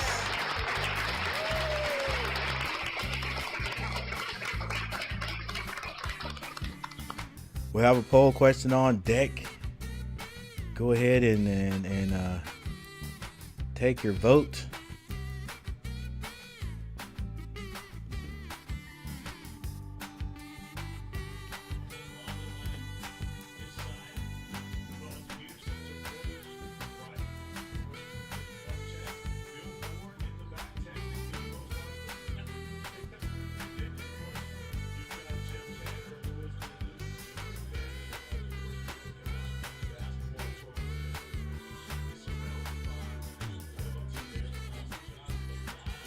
All right, once again, Wake Forest out of the timeout. They come right and they run downhill and they get a score. But RJ Davis says, I'm not going to go out without a fight. And he comes down and hits a 3.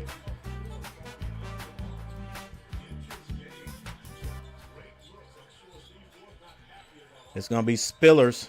Spillers being guarded by Powell. Spillers shot is off the mark. Trimble down the middle of the court. Finds Ian Jackson. Ian Jackson has been blocked. And boy, they are going. I'll tell you what. If you kept up with blocks, how many times a guy gets blocked? They are not letting Ian Jackson score these days.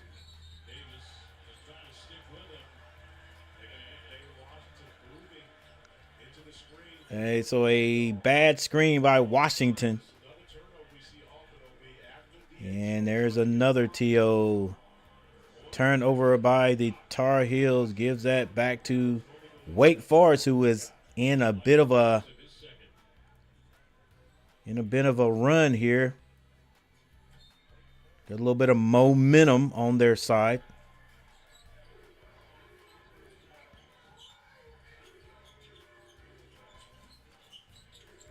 This is Hunter Salas. He gets at the Hildreth. Reed hands it to Hunter. This Hildreth. The little jumper is good. And Wake Forest back to their scoring ways again. It's a 5-point lead by the Tar Heels. Like I said, can they hang on to this lead? 14-17. Tar Heels get the ball to Ian Jackson. Ian Jackson into the paint. Finds Trimble. Trimble hands it to Powell. Back to Ian Jackson. Ian Jackson gets that to R.J. Davis. Now it's going to be the R.J. Davis show. Shoots another three. Can't hit it. Good box out by Wake Forest. Hildreth with the rebound. He brings it down. Goes strong. Kicks it back out to Reed. Reed hands that to Silas. Silas on the left side. Wants to get back to that right. Screen set by Reed. Washington gets it to Reed. Reed with the floater. Oh, I didn't see that happening. It was not a floater. It was an alley. Threw that to Spillers, and it's a 3-point game. Washington up top.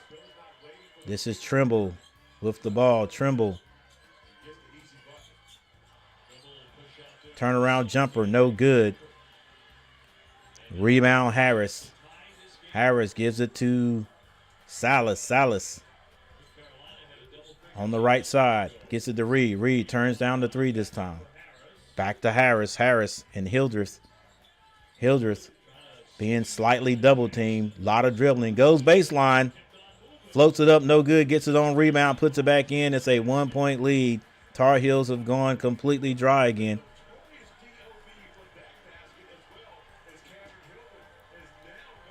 Tar Heels had a 10-point lead, and it has evaporated. Powell gets that to Washington. Washington waiting for someone to get open. Stop forcing it. Get it to somebody else. You don't have to give it to him. Good gracious. Ian Jackson for three. Can't hit it.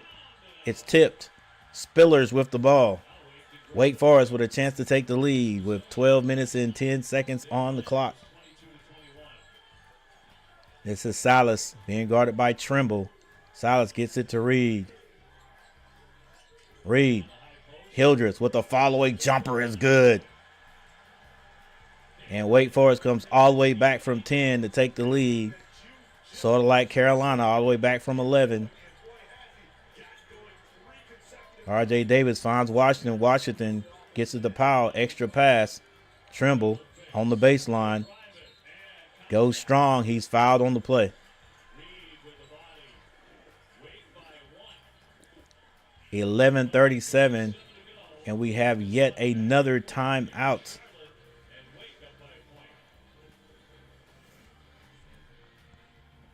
Hey, fellas, I promise the Capital One Bank guys stop by. Chuck likes to hit a bank shot before it opens every day. The bank is up.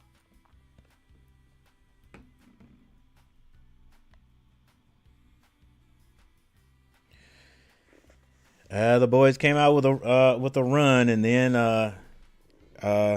we stopped scoring.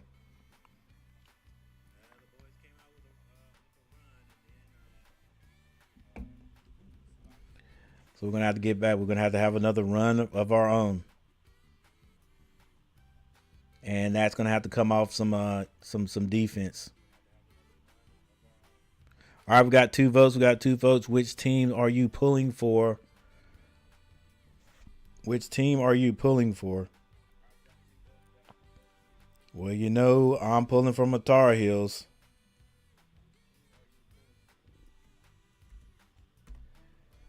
They're not making it easy. Not easy at all. The Wake Forest Demon Deacons right now seem like they want it more. That's the thing that gets me. It seems like they want it more, right? Coach Davis is the most aggressive person on North Carolina's team. That's not good. He seems to be the guy that really wants it the most. Now I saw a little bit of fire out of Elliot Cadeau. You know, little hand clap there at the beginning of the first at the end of the first half. You know, we made the run, but that's, you know, because of offense. We need to get aggressive with defense. Ellie Cadeau's commercial, Marriott getting that NIL, huh? I'm surprised he didn't turn that pass over in the commercial. He probably did. They had to shoot it a couple of times. Let me take that back. Let me take that back. Elliot Cadeau has not turned the ball over. I don't think he's turned the ball over this game. So let me take that back. Let me take that back. Get your NIL, son. Get your NIL. Get the NIL money. All right, Elliot Cadeau. Oh, my bad, guys. My bad. He has turned it over twice.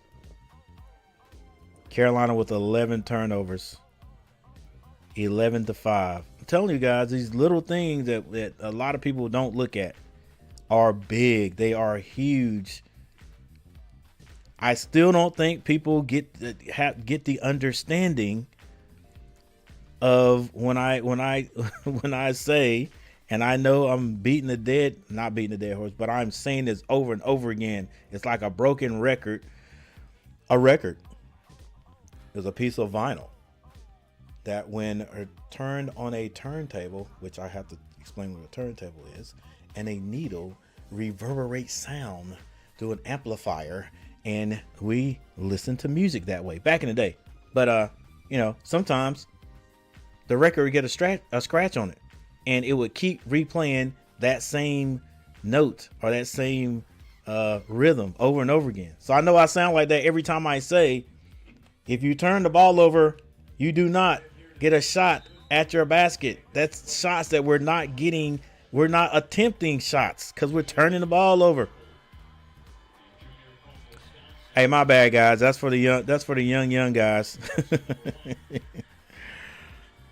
Seth after the game yesterday, and I'm still waiting on him for to go dunk on somebody. We call him catch a body, but that's I said I'm still waiting. He says didn't have my best game today, but there's always tomorrow. So we'll see if that happens here in the remaining 11:37. So he's on your clock. Oh yes, he's always on the clock. Every time he's playing, he knows that I'm over here talking about the fact that he's the most athletic guy on the floor, but doesn't always play like He is always the most athletic guy. He just don't let it go. Hildreth with that fall away jumper is blocked this time. Trimble with the rebound. Come on. We're trying too much, baby. Just do the little jump stop. Shoot over him. Man. Salas hurt just a little bit, but he'll be okay. Salas, the senior. Gilbert, the senior. Salas trying to pull his way inside. And draw Salas gets to the rim, draws a foul. 10:50 on the clock. Carolina back in the lead by 1. but there was no foul on the other end. But Steph Trimble was in attack mode. There was much more contact. Lloyd, what's going on? Sally, that's the way Carolina plays. We rarely recruit those dogs you want. Yeah, we rarely recruit the dogs. Yeah. We don't show passion or want to. I hate to say that I think Carolina could lose a game by a point or two and still get in. The amount of good teams we have played. I don't think they're gonna get in. We lose this game, I think that's it. I mean, Carolina could definitely beat nearly every other bubble team. So even though we have a lot of losses, if we get the 64 best team, Carolina is in there. Hey, Lloyd Brookshire.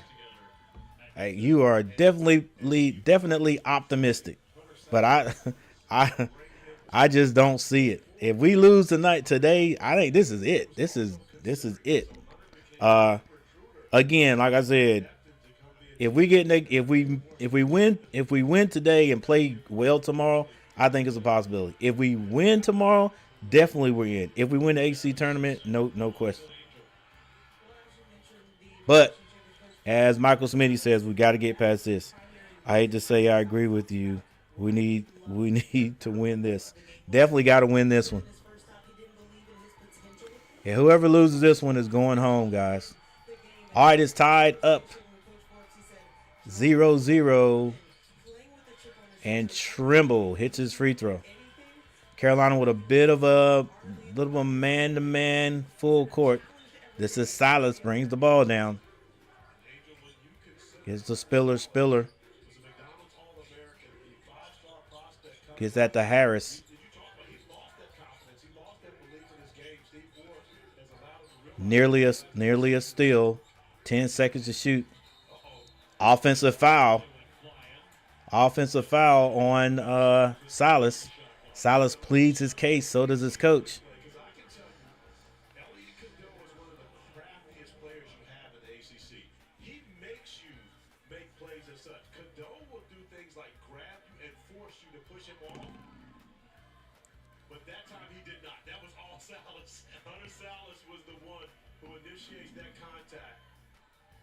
And that is the perfect call. I've been a little bit of theatrics there, but all right, Carolina's got to take advantage of it. 10-11 on the clock. Elliot Cadeau. Screen set. They give it to Lubin. Lubin, you ain't got to force it. Dang, man, we've been short over and over. Like, I mean, okay, I don't know. Silas brings it down. Silas wants to score. He's at the elbow, picks up his dribble. Steal by Withers. Withers gives it to Elliot Cadeau. Elliot to Withers. Withers loses it. Lubin gets it. It's stripped from Lubin. Carolina with the rebound. And Withers, the two big men going at it. Withers gets the rebound. And he is fouled finally. But he's got to hit that free. He's got to hit the free throws. That was a foul right there. That's why he lost the ball so well. So easily. Now, where's the foul on that? That was a makeup call. All right, Withers, you got to hit your free throws, buddy. Sometimes you want to get to this line and act up. Let's go. Hit the free throws. Come on, you got to have that. I have no empathy for guys in college that miss free throws. None. And especially in the pros. You got to hit it, especially at this point in the game. Look, stay in there, baby. Follow through. Get your balance. Follow through. There you go. Should have shot the first one like that. Let's go. All right, Carolina.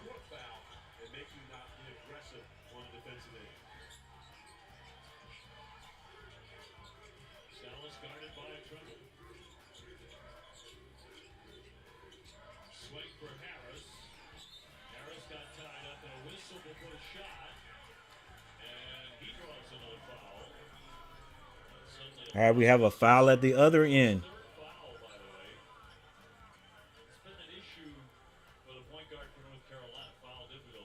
Early in the year, he was getting those 2 fouls in the first half, though. So I'm okay with Elliot Cadeau having 3 right now. And again, the effort is what you look for, and Elliot Cadeau is absolutely giving that effort. But Juke Harris attacking the basket. All right, looks like my app has frozen. We're going to have to do something about that on our next time out. All right, I missed free throw, rebound, Trimble. And my God, the notorious DOB will be finding out where you're going for the first and second round of the Women's NCAA tournament, right? Very excited about that. It's a great event. Not the only one. A lot of our crew Lubin's drawn to the basket. Can't score, though. Dang it. Needed that one. Needed that one. I will absolutely be tuning in, watching. That's the true March Madness right now. Of course, the women's tournament has taken over the last few years. Glad that we have on our family of networks to be able to showcase all the talent. is for sure. More and more talent every single year. Shot clock to 7. Blue deep in the corner. Get out there on him. Don't let him throw it to anybody. 2 has to fire. Rebound. Missed shot there. RJ Davis drawn to the basket. Layup is no good. And a foul on the play. But it's not called. And it's going to go. That ball's going to go to Wake Forest. Dang it. I don't know. These refs, boy. They are letting them play.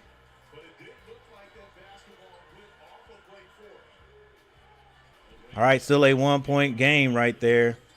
50 to 49 with Carolina.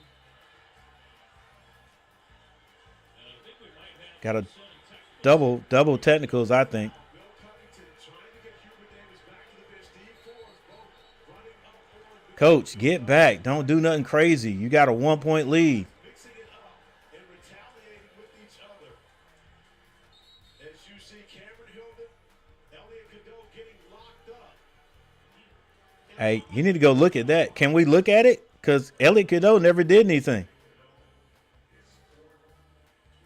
So that's number 4 on Cadeau. Come on, coach. Come on, ref. Y'all need to go look at that. His 3rd. Yeah, but you like the double foul. Both guys trying to be You gave a double foul, but Elliot never did anything. the right call. Bill Covington right on top of it. The Tar Heels with a 1-point lead. 8-11 remaining in what is going to be a ball game to the finish. All right. Yeah, but they, here in college, they ain't gonna call nothing. They ain't call nothing. Not in a close game. You know what I'm saying? Not to give one team an advantage over the other. Hey guys, thanks for the 7 likes. I appreciate it. Today.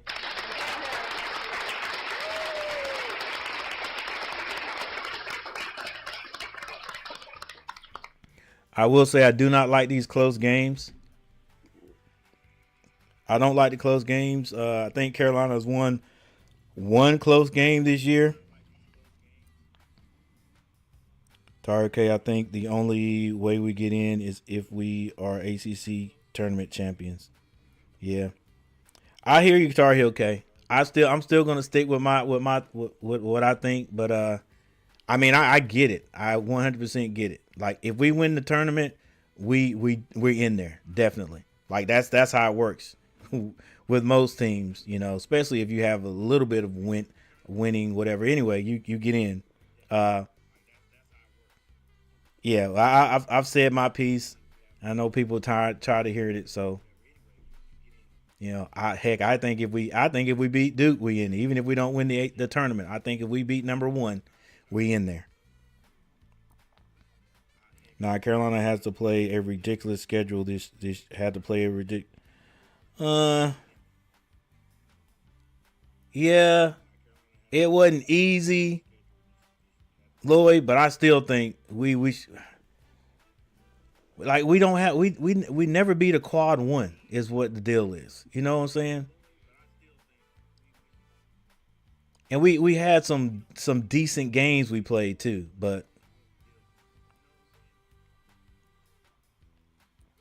yeah, but after we got in the ACC, I mean we lost some games in the ACC that we shouldn't have lost. So, before the conference started, yeah, we had some some tough games to play. But yeah, the ones we lost in the ACC, and we had no excuse losing those. Cameron Hildreth is a little instigator. That was all him that time. He acts all big and bad, but he's a little pansy. T. Kubler, close game is better than being on the wrong side of a blowout. Yeah, it is, but at this point, this is the season right here. So this tight game ain't even gonna matter if Carolina doesn't win. Hey, these close games makes your heart strong. Oops, close games, not close games. I got you. Carolina's played one of the tough schedules in all college basketball, but SEC is going to probably get 9 or 10 schools in the NCAA. Absolutely, they'll play it with the shot clock at 17 and possession will continue. But Obi, the temperature was up for North Carolina after the last possession. All right, it's going to be Wake Forest ball, 8:11 on the clock. Get rewarded the basketball. We had a chance to look at the replay during our break, and the Tar Heels were correct. It did go off of Omaha Baloo's arm last. It did.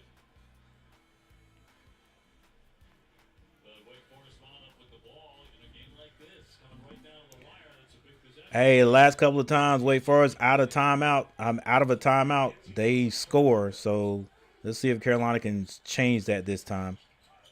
This is Silas with the ball. Bounce past it to Reed. Reed. Silas. Gonna have to pull up. He does. No good. Wake Forest gets the rebound, and they are fouled. Let's go. That's Harris. Harris is a freshman, isn't he? Come on, man. Y'all can't let the little freshman get the rebound.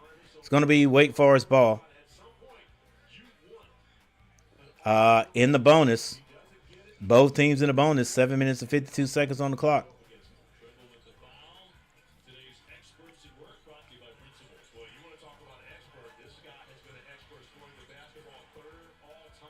Harris hits the first. He's going to tie this back up.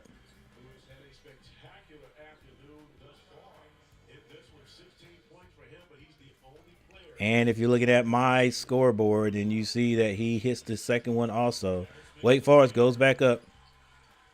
7 minutes and 51 seconds left.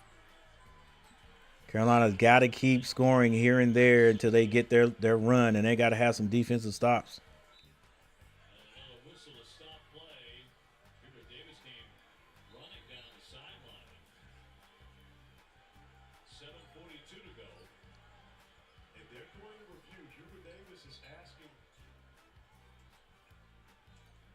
Don't know what's going on right here. For review, I'm not sure if there was something extracurricular that happened. If so, we were shielded. Action is under review. Like we were saying, the previous action is under review. Wake Forest leading 51-50. Let's look to our. Let's see what Harris does. You see Jalen Withers just trying to cut through. Oh, Harris with the trip. The left foot, he does. Harris with the trip. Picks off the left foot to trip Jalen Withers. And as insignificant as that may seem, I believe that is a flagrant one foul. And the reason why Coach saw it. Coach was all over it. don't call a flagrant one right now, it sets the precedent that it is allowed in the game. That could very well be a flagrant one on Juke Harris. This looked like Hubert forced Eric Lewis to make that call. Well, Hubert was right on top of it. He saw it, where I'm not sure that Eric Lewis saw that away from the play. And you see Eric Lewis watching the cut as he goes through. He's shielded from being able to see that. That's very difficult to be able to see from that angle. Well, that was KG of the North Carolina coach. 7:42 to go as they look at the model. Hey, guys, you know, This one had brought down in a bunch of reviews. I'm not even going to say it. Not even going to say it. Every time I say something, I jinx. So, not going to say it. Got a little plug for Core Water. And the officials again. Core Water all over the Spectrum Center What you look at on this, do you see press tables right there. Core Water, guys. contact that raises his foot? Filled with minerals, filtered for your pleasure. It does look as though Juke Harris does stick out the left foot.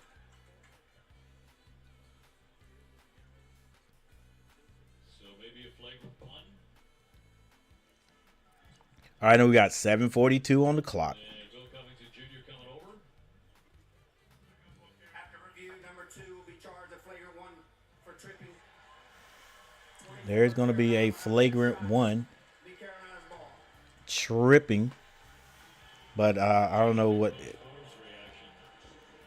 He's like, come on, guys. But here's the thing. Is it the reaction toward the officials or is it the reaction towards his play? Again, what advantage do you gain by doing that? And oftentimes players think that they're going to get away with the small things. However, those small All right, a tie up off of a flagrant foul giving away by Harris. I think Harris is a freshman, I think they said. shots, but you give up Not excusing his play for being young. the opportunity for a 4 or 5. But that does put Carolina back into the lead there. North Carolina. And it's going to be Carolina ball. One for their last 13. Carolina gets it in. Nobody else is moving. They finally hand that back to R.J. Davis. So it's man-to-man. Powell sets the screen. R.J. Davis gets it to Trimble. Trimble turns down the three. Now he shoots it. misses everything. And a rebound, and the ref goes down. Down goes Frazier. Down goes Frazier.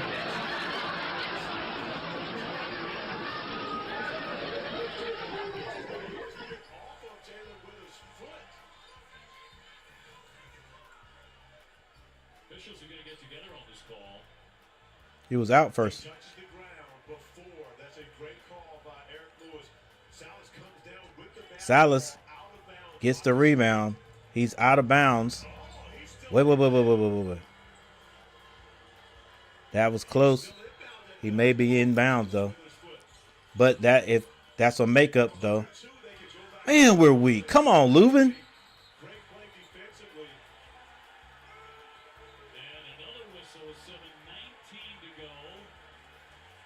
And Coach Davis gets the tech. That's going to be a technical foul on Hubert Davis. Come on, Coach. I know you were flirting with it there on the edge, bro. Hopefully your team, we don't lose by 1. And I know, look, I got you, Coach. Like, you can't do that. Dang it. You can't do that. Silas, you got to miss it, baby. You can't do that, Coach. I'm sorry, you can't do that. Foul or not. Oh, that wasn't Coach. That wasn't Coach. It was the assistant coach. He's the one that got it called.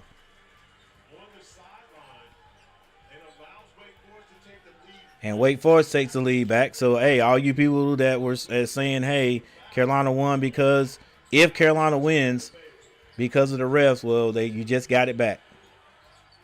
Silas with the ball. Wake Forest with the lead. Bounce pass. Reed. Skip passes to Hildreth. Wide open 3. Misses. No. Yes, he does miss. Rebound. Powell. Carolina trailing by 1. 7 minutes on the clock. Still a lot of time. Powell gives it back to R.J. Davis. R.J. Davis. Move the ball, man. Move the.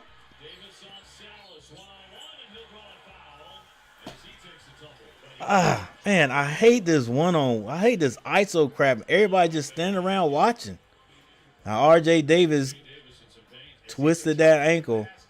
As defenders get in his path, watch his left foot. Does he step on a defender's foot? A lot of people getting hurt today. As Juke Hare steps in, trying to How much further does it go down? play, turns that left ankle going in. You saw the reaction from That's the reason why he didn't hit that lay. to take the shot. He'll stay in. He will not be the same, though. That ankle is going to hurt.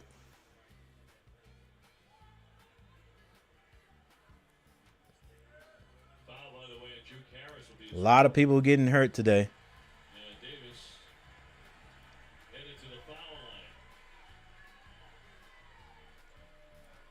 And trying to walk it off here. In our first game today, we saw. Hey, at least he's got on some. Those are mid tops. Here going down with an ankle injury and did not return. All right, R.J. Davis at the line. Try to tie this up again. 6 minutes and 49 seconds.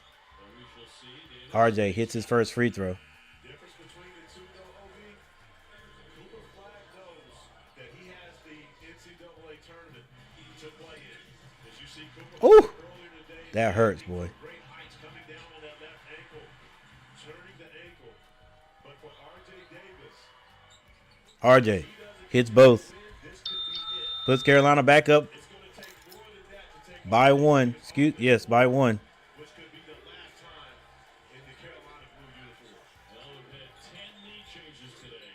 Silas In a low-scoring affair. hands it off. Gets it back. Goes in the lane. Rises up. Scores. And still with 6 minutes and 27 seconds on the clock, guys, this is going to go down to the wire. You better believe it. This is going to the wire. No pull away from, not by Carolina anyway. R.J. Davis pulls up. The jumper is no good. Tipped. And a foul is going to be called on Leuven or Withers. In a one-point affair, foul on Lubin is his fourth. All right, with 6 minutes and 11 seconds on the clock, Carolina getting in some foul trouble. 23 points. Well, he has absolutely shown up here. As you see, been out a little with two hands in the back. Cameron Hilton going for that. And it's going to be Wake Forest ball. Even though it feels like Carolina is the better team, Wake Forest is number 4 and Carolina is number 5 in the conference.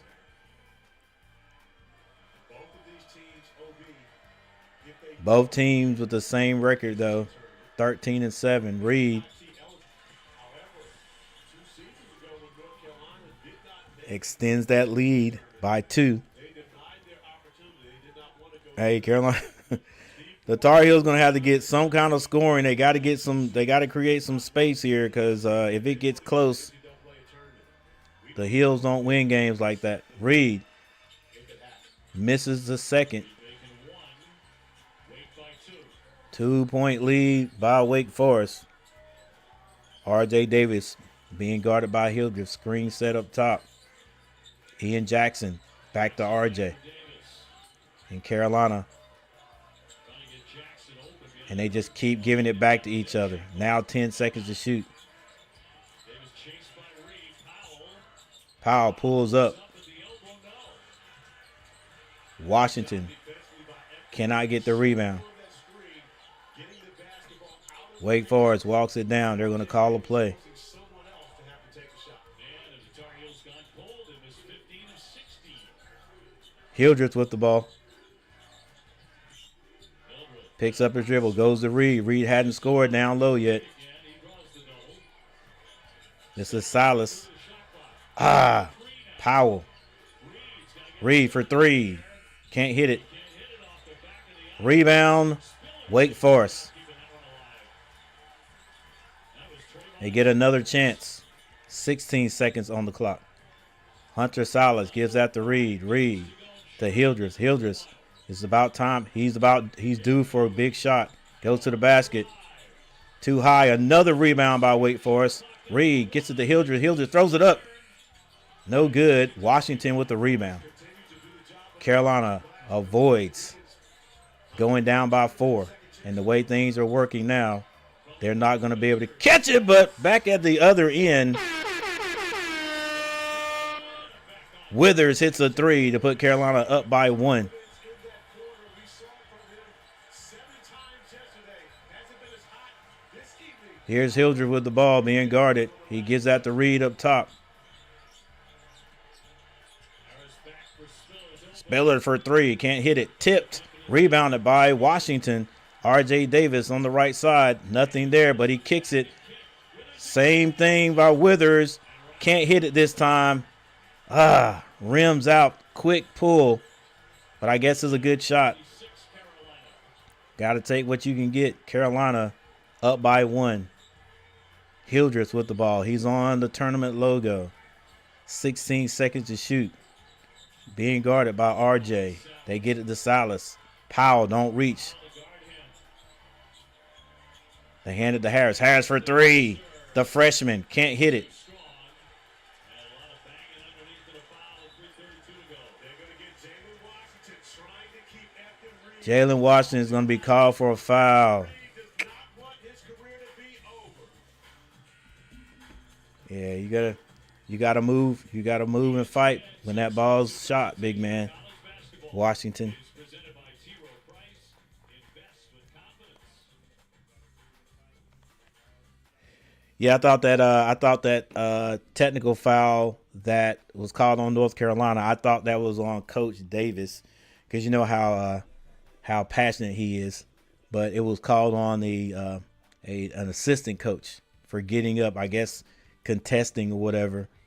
The non-foul call on Lubin going down the middle. But yeah, you still can't do that. You can't be the one.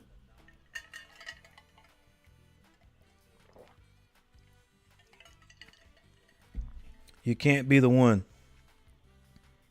And if Carolina loses this game, you know he's gonna think about it like forever. Every time I see that guy, I can't remember the name of this movie, but it was a name. It was a movie. It was a movie about some kind of. The only thing I remember was a spaceship that crashed, and it was a group of people that went into the spaceship, and inside the spaceship, I guess I don't know. It had been sitting there for a while. There was a. I guess they saw what was going on in this kind of a spaceship log, and it was an alien. It was a white alien. I'm talking his skin was white, not like a Caucasian way. I'm talking about white skin with a bald head. And that guy, every time I see that coach, he reminds me of that alien. I cannot remember what the name of that movie is, but anyway, we got a timeout. It's a close one. Carolina with a lead right now. They're going to have to get some points. Gonna have to find some way to get some points, and they have not been able to produce them today. That foul hurt Withers 3 in and out. What anxiety. Yeah.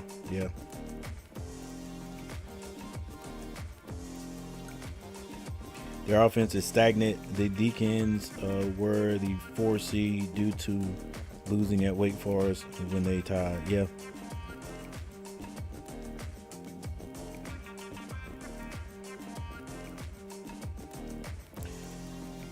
I like Hubert Davis, but Tar Heel. Okay, I like Hubert Davis, but I sort of have to question his offensive set at times. Yeah, I don't listen. I know every team has a main guy, and you're thinking I've got to have the ball in his hands. Yeah, but. Dude, when you start holding the ball, I just do not like it when Carolina runs the ISO and they're just out there dribbling. He's just RJ is trying to get open himself, and we've got 3 guards. We got 3 guards wide, so the defender is standing right there with the help out. Like I said in the last game, take that guy out of there. Take him down to the base. Take your man to the baseline or something. Don't be standing out there on the wing. When you got RJ Davis out there trying to go by one guy, heck, overload one side. If you don't run that ISO. But anyway, I'm just a little middle school coach. All right, Reed at the line. He's done well at the free throw line so far. And he continues. Ties it up.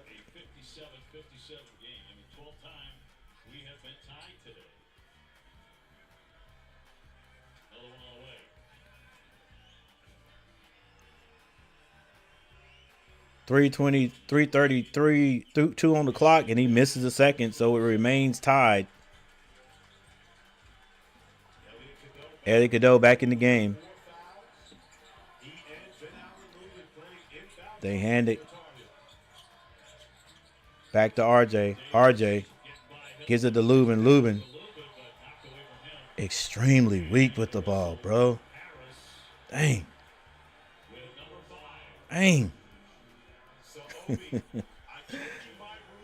Look, how many times you catch the ball down low as a big man or whatever, like we know Lubin came to Carolina, he's a forward. It doesn't say center beside his name, but still, like how many times do you catch the ball? I mean, you played in every game and you're not aware that people are going to be reaching for the ball. You got to squeeze it, man. Squeeze it and let's go strong. All right, but still, Lubin at the free throw line. We need him, Lubin. You get 2.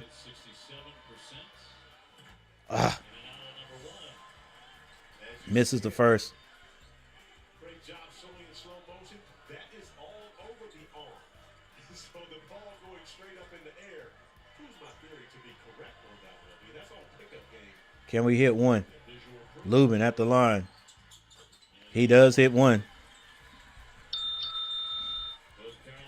All right, the last time they played, it was a 1-point win by Wake Forest. So 2 pairs would gave him that 4.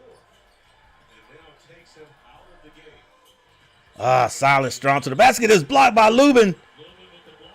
Lubin gets it to Elliott. Elliott make the right decision. Elliott slows it down. 2 minutes and 45 seconds. Excuse me, 2 minutes and 53 seconds.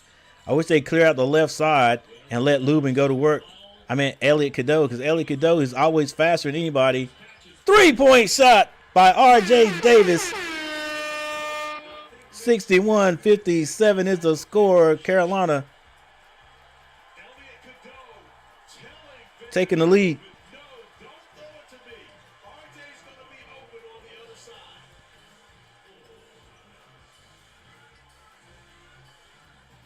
I didn't even see the play. Did they set a screen to get him open? All right, we got a timeout. I'm going to rewind this. I gotta see this how he got open there to take this shot. That was a big shot. We know the game is not over, guys, but hey, just to get just a bit of breathing room.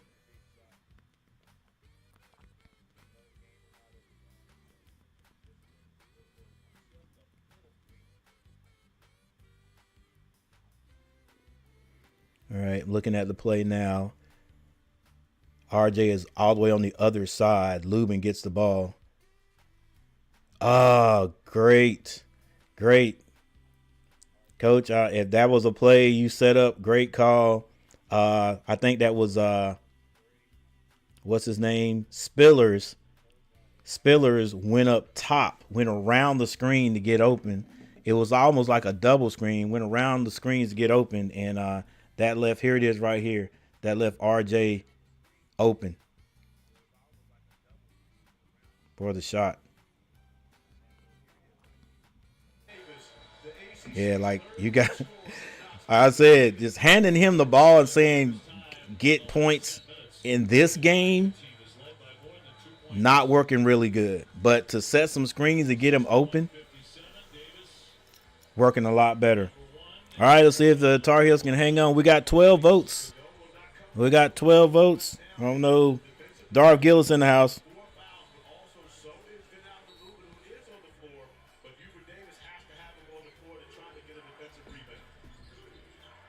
All right. Reed with the ball. Hands that to Hildreth. Hildreth throws an alley. And that ball almost goes in. Yeah, it is risky. He threw that in a crowd. But it's going to be Wake Forest ball.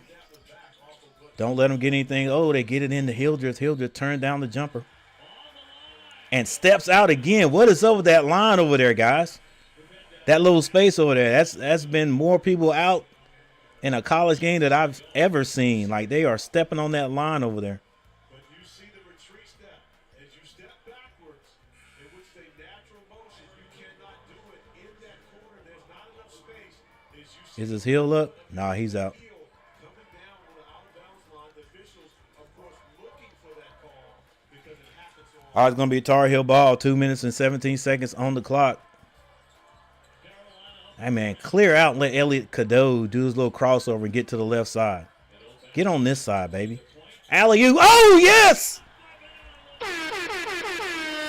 Alley-oop. Coach calls another excellent play. Alley-oop from Elliott Cadeau to Lubin. But Silas comes right back and gets the two back. 59-63.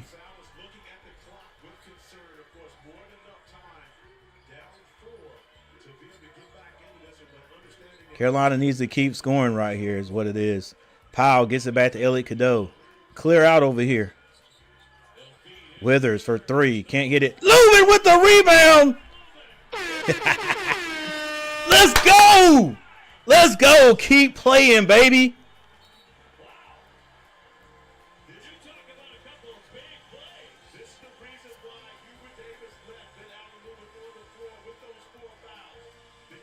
Way to follow, baby. Way to follow. Way to go get it.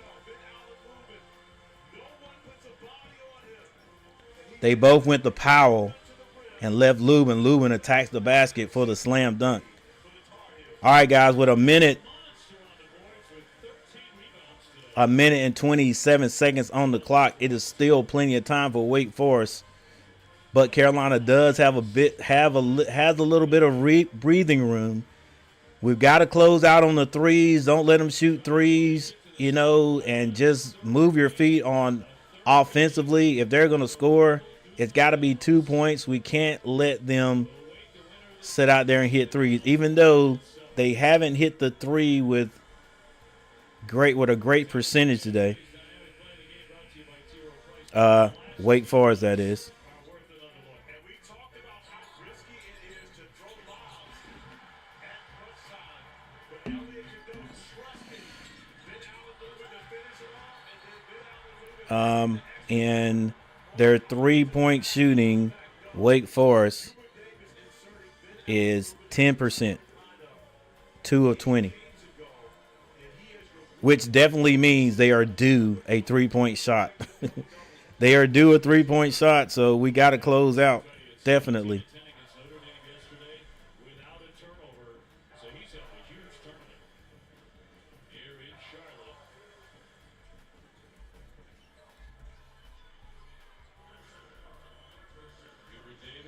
All right, Carolina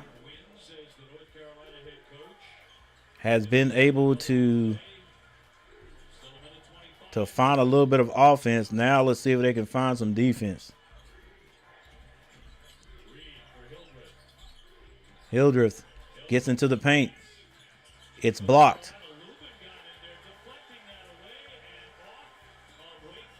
And they say it's off of Wake Forest, so it's going to be Carolina ball. So Carolina, be ready for the full court pressure. Lubin with the block.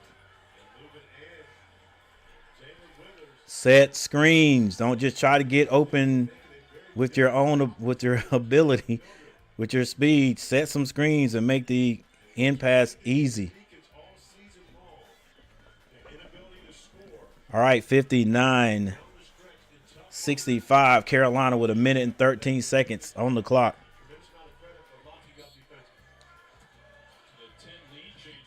They get it into Elliott Cadeau. Elliott brings it down the court. It's not a trapping defense, so they let you walk it across. Elliott Cadeau on the logo is now under a minute. Carolina's got 14 seconds on the clock to shoot the ball. Screen set up top. Elliott can't score. Nice move. Pick up 3-point shot by Hildreth. It's a wedgie.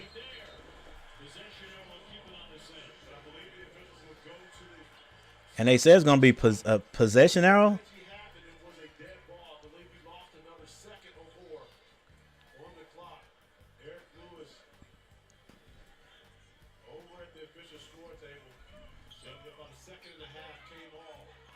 They don't need to hit any threes. Right. Now, Coach G, that is how Lubin is supposed to attack. Yeah, you're right, Tar Heel K. Hey, steal off the inbounds pass. Trimble brings it down, and he is fouled. They'll send Trimble to the line. Come on, Trimble, hit these free throws and close this one out, baby. Carolina in the bonus. Let's go, Trimble. Hit these free throws. 31.8 seconds on the clock. 59-65, Carolina. A great defensive play on the inbounds. I am not sure who stole that. That might have been Powell with those long arms. Trimble on the line. Come on, Trimble. Come on, Trimble. Get us the Duke. Trimble. Missed one. You got to hit both. Let's go. All right, Trimble.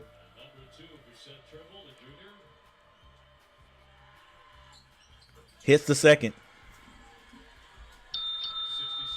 Carolina, with a little bit of fake pressure. This is Salas. Salas shoots a three. That's no good. Rebound, Withers. And I think Coach is not ready to give up. Looks like the players did, though. Yeah, the coach, the players on that missed shot, the players just turned to walk. It was like, that's it. We're done. And Coach Salas says, Coach for Wake Forest says, hey, foul. What are you guys doing? Yeah, they gave up like, what, 4 seconds? All-time 86.3%, number 1 in North Carolina. All right, guys, you know I don't like to say anything early, but Wake Forest, their body language is like it's over. So, and R.J. Davis hits both free throws. Carolina with 16.9 seconds on the clock.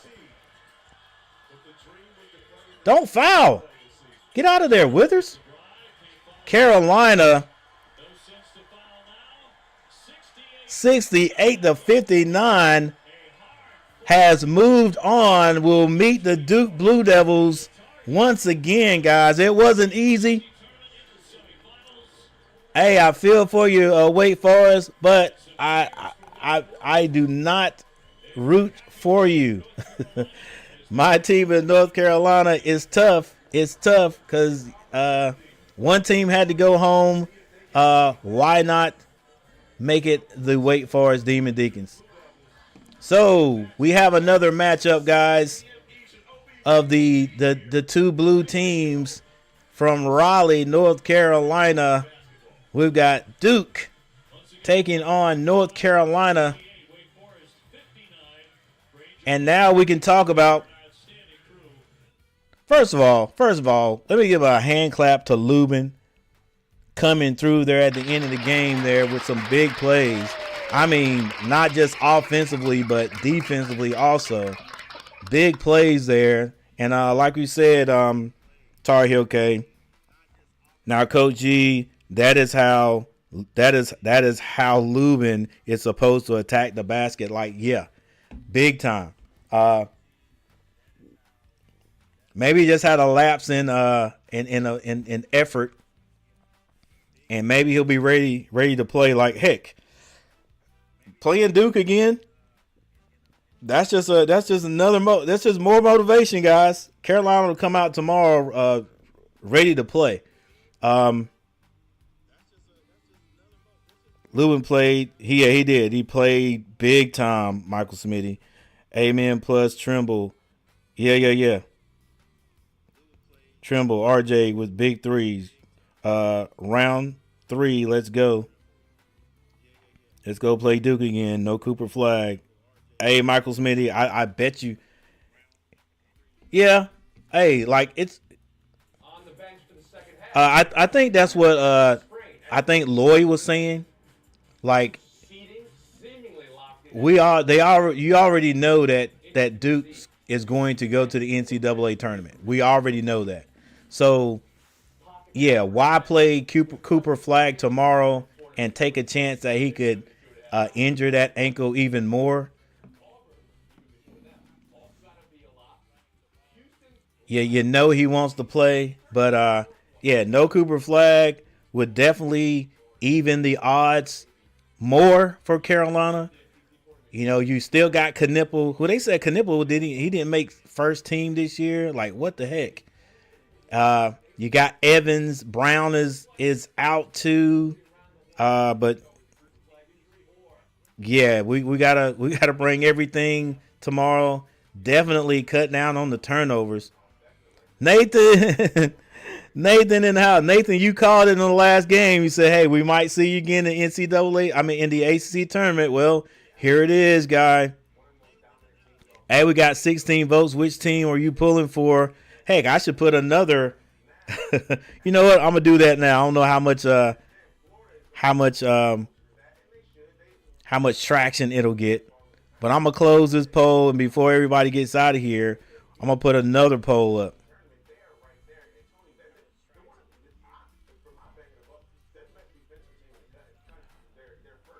All right, guys. Another Carolina and Duke matchup is about to occur. Hey, guys, before you leave, I got I got a poll question, so hang on.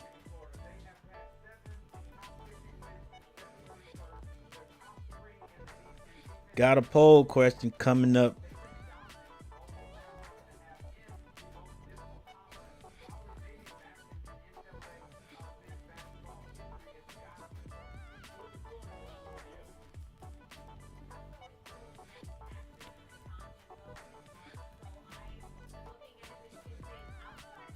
Well, tried to get a poll question.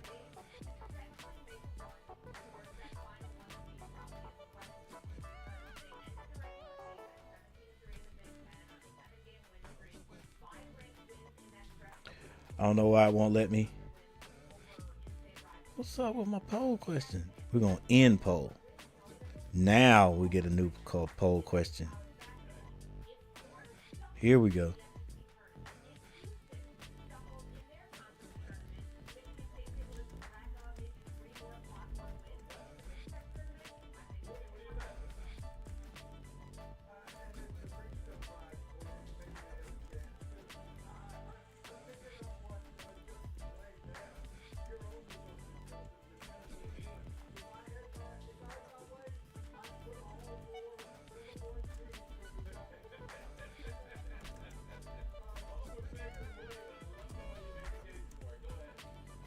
Duke versus, who do you have winning Duke versus UNC round 3? And we got UNC and Duke. All right, guys, before you get out of here, who do you have winning Duke versus UNC round 3? All right, new poll question up before everybody skedaddles. Before everybody skedaddles, we got the new poll question up.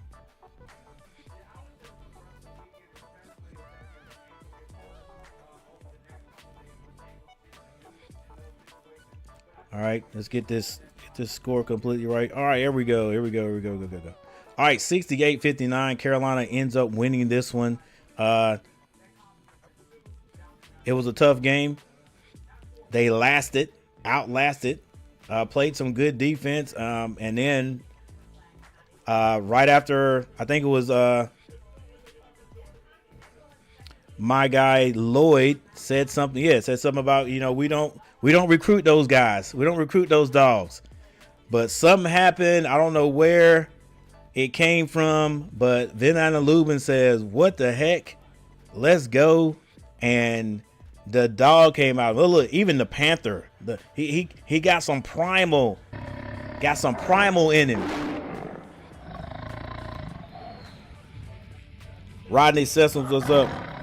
Man, I heard of letting the players play, but Carolina players were getting hacked. Hacked up going to the basket. Yeah. Tomorrow's the season. Saved no matter what happens. Yes, sir. If we win tomorrow, the season's saved. Yeah, you're right, Darth Gillis. Like I said, if we win, that's it. If we win tomorrow, I don't care if we don't win the ACC tournament. Like I said, if we win tomorrow, you beat number 1 with what we've done the last 7-8 games. Come on now. Like, I think you get in. I think we get in. Yeah, see you, Robert, Cario, coach, and all the Go Tar Heels, rest of you. I don't know what you're doing with your life. I really don't. Are we supposed to answer the question with our heads or our hearts? I got you, Tar Heel K. Either one there, buddy. Either one. I do that too, man. I do that too. I with my head, with your heart, you got to go for the heel. But I understand. I think he heard me call him out and said he wasn't. When you said he wasn't a dog, I think that's true, Lloyd. Cause a switch. He turned on the switch and he was like, bruh, he just started playing. You know, it's like stop. He stopped thinking and started reacting. Yeah. Hills wherever A&T Tech Outdoors. I'm here, fan. But if UNC plays like they did today, Duke will have them for lunch. I'm behind that A&T Tech Outdoors. I'm 100% behind that. I get it. We can't have what we end up having 13 turnovers. I'm gonna go over the stats and the team stats here in a minute. So when we finish up, but yeah, you're right. Let's go Hills. UNC versus Duke tomorrow at 7. Duke beating Duke is all that matters to me. I got you, Darth Gillis, and I know this team means a lot to you. Not all, but what matters most. Right. That win right there got us in the NCAA tournament. And you think so, Michael? I still think we got one more. Like I said, I think if we play a really good game tomorrow against Duke, at least, and nothing else, at least they got to really think hard about not putting Carolina in. That's what I think. If we win tomorrow, we are in. If we win the ACC tournament, we're in. And then, you know, that means we got to win tomorrow, right? To get an automatic bid. That win right there. We are last 4 in. Coach, what do you think about the Panthers signings? I think we're listen, I just like to see motion. I like to see us doing something. The Dodal signing, the running back to shore us up. I think that was cool. Like I just hope that he turns out better or helps us more than Sanders did, because Sanders was a 1,000-yard rusher, came from the Eagles, and I was like, cool, bet. But then I forgot, like, you know, it's 2 different lines that Sanders had to run behind, and I think Dodal has a little bit more wiggle in him, so maybe he'll do a little bit better for us. But yeah, shoring up that defensive line. But the thing I want to see that I haven't seen, and they probably are working on it, but we got to get that. We got to get some more, speaking of dogs, on that offensive line.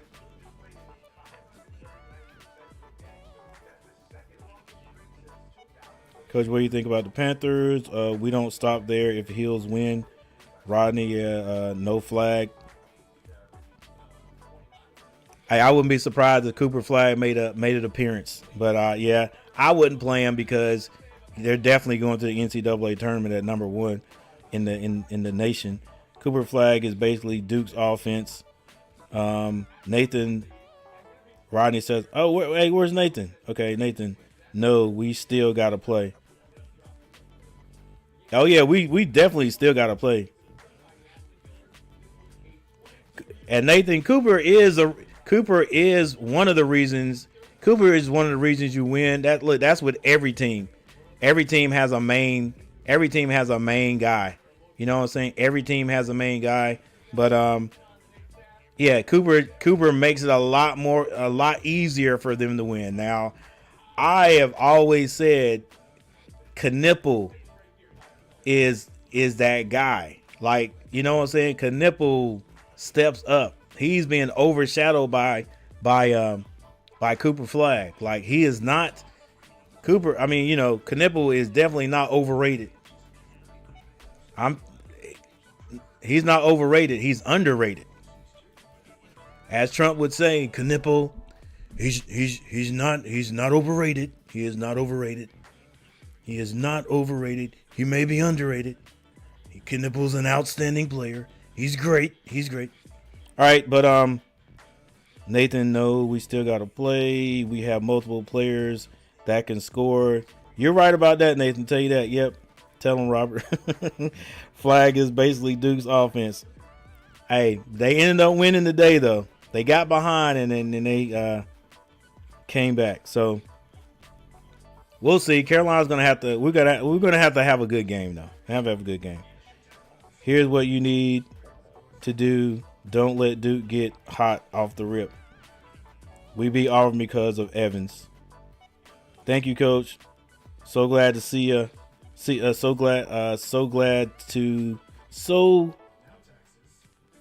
Coach. So glad. Be seeing you. Yeah, tomorrow night. All right, Michael Smitty. Whoop-de-doo, Nathan. We beat Georgia Tech because of Khan. We shouldn't take them lightly never take, I never take a team lightly. Like you definitely can't look at one team and one guy being out and saying, okay, we got it. Like you still got to play. All right. Yes, he is a big part of their offense, a big part of their team and what they do. Coach Sire's a smart guy. You know, he'll figure something out. Con Knipple, you still got Con Knipple and Evans. You still got guys. Like last time we sort of hindered Malawak, but you know, who knows what's going to happen this time. Yeah. I will say it makes it a little less difficult for Carolina tomorrow without Cooper Flag. I will say that. All right. I did notice that the last time we played him, when Cooper Flag, I think he was in some foul trouble, had to sit out. You know, it made a difference. It made a difference. It did. Can y'all do that win? Look, Nathan. Hey, hey, look. I'm right with you. Every team has their main guy, and once that main guy's out, it's going to affect how your team plays. Definitely. The Redskins going to the Super Bowl this year. We signed Debo. I was wondering who's going to get him. Tar Heel K. Let's go. We be ready. Let's go. See you guys tomorrow. All right, Michael Smitty. That was a good impression. That's my Trump impression. That's my Trump impression. You know, everybody wants to send out fake news. It's just fake. Excuse me. Fake news. Oh, that's it. Hey guys, I appreciate you guys. Look, I'm gonna go ahead and go over these. I'm gonna go over the stats. Go over the stats, and then we got 16 votes. 16 votes. I'm gonna check that out and see what everybody's thinking about that, and then you know we're gonna get outside. It's 5 o'clock, 5:15. I think I might go swing the sticks. Go swing the sticks.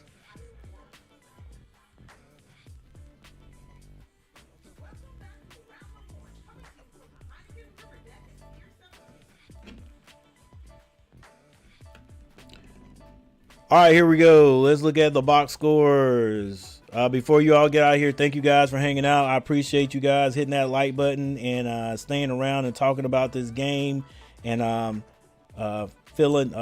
casting your vote for the second poll question. I appreciate you guys.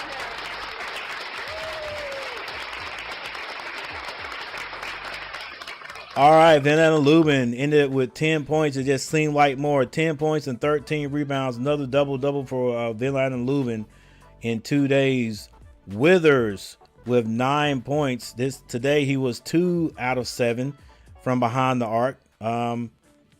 He was 2 of 10 from the field. Drake Powell, 2 points today. Elliot Godot had 8. RJ Davis, 23, kept us afloat. Washington, 3 points. He had 4 rebounds. Ian Jackson, only 3. Ian Jackson is due for a good game, man. He is due for a good game. He is 1 of 6 from the floor, 1 of 4 from behind the 3-point line. Seth Trimble came alive today with 10 points and 4 rebounds.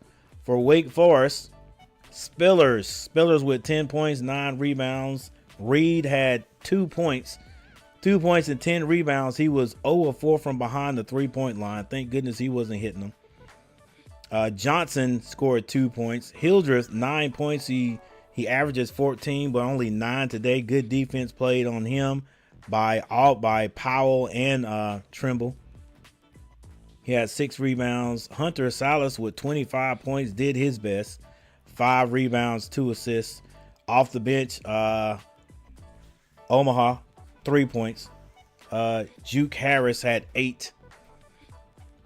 And Fredrickson did not score. And the Tar Heels were able to hang on and win this game.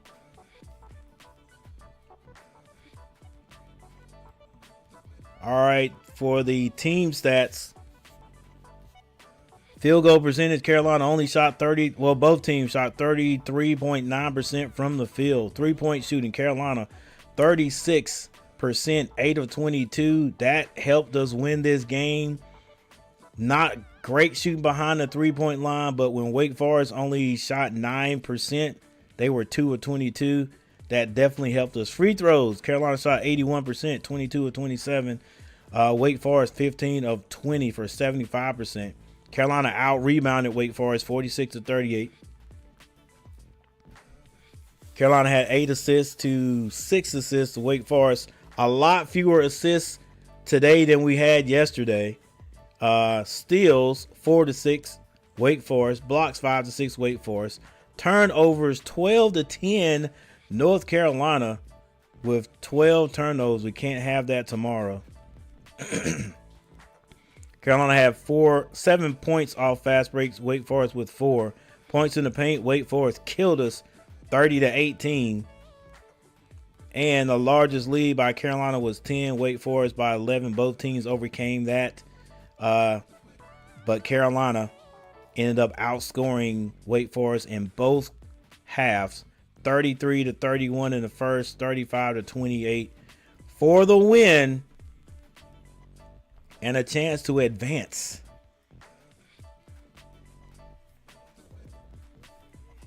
I'm looking for, they usually have like a bracket, have the bracket there that we could look at, but I don't see it here today. They probably won't have the bracket for the ACC tournament, but they'll have the bracket for the NCAA tournament on this ESPN app. Let me make sure. Yeah. All right, guys.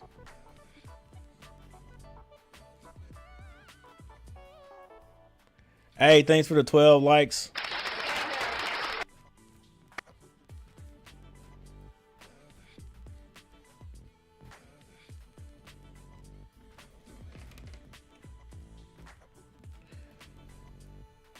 All right, guys, I am going to get ready to get out of here, and I appreciate you guys again. 17 votes. Let's let's check that out. Let's check it out. Let's see if we can we find the percentage here. 59% say North Carolina will win this game tomorrow. You know, I know it's a little biased crowd in here. but let's see. Let's hope.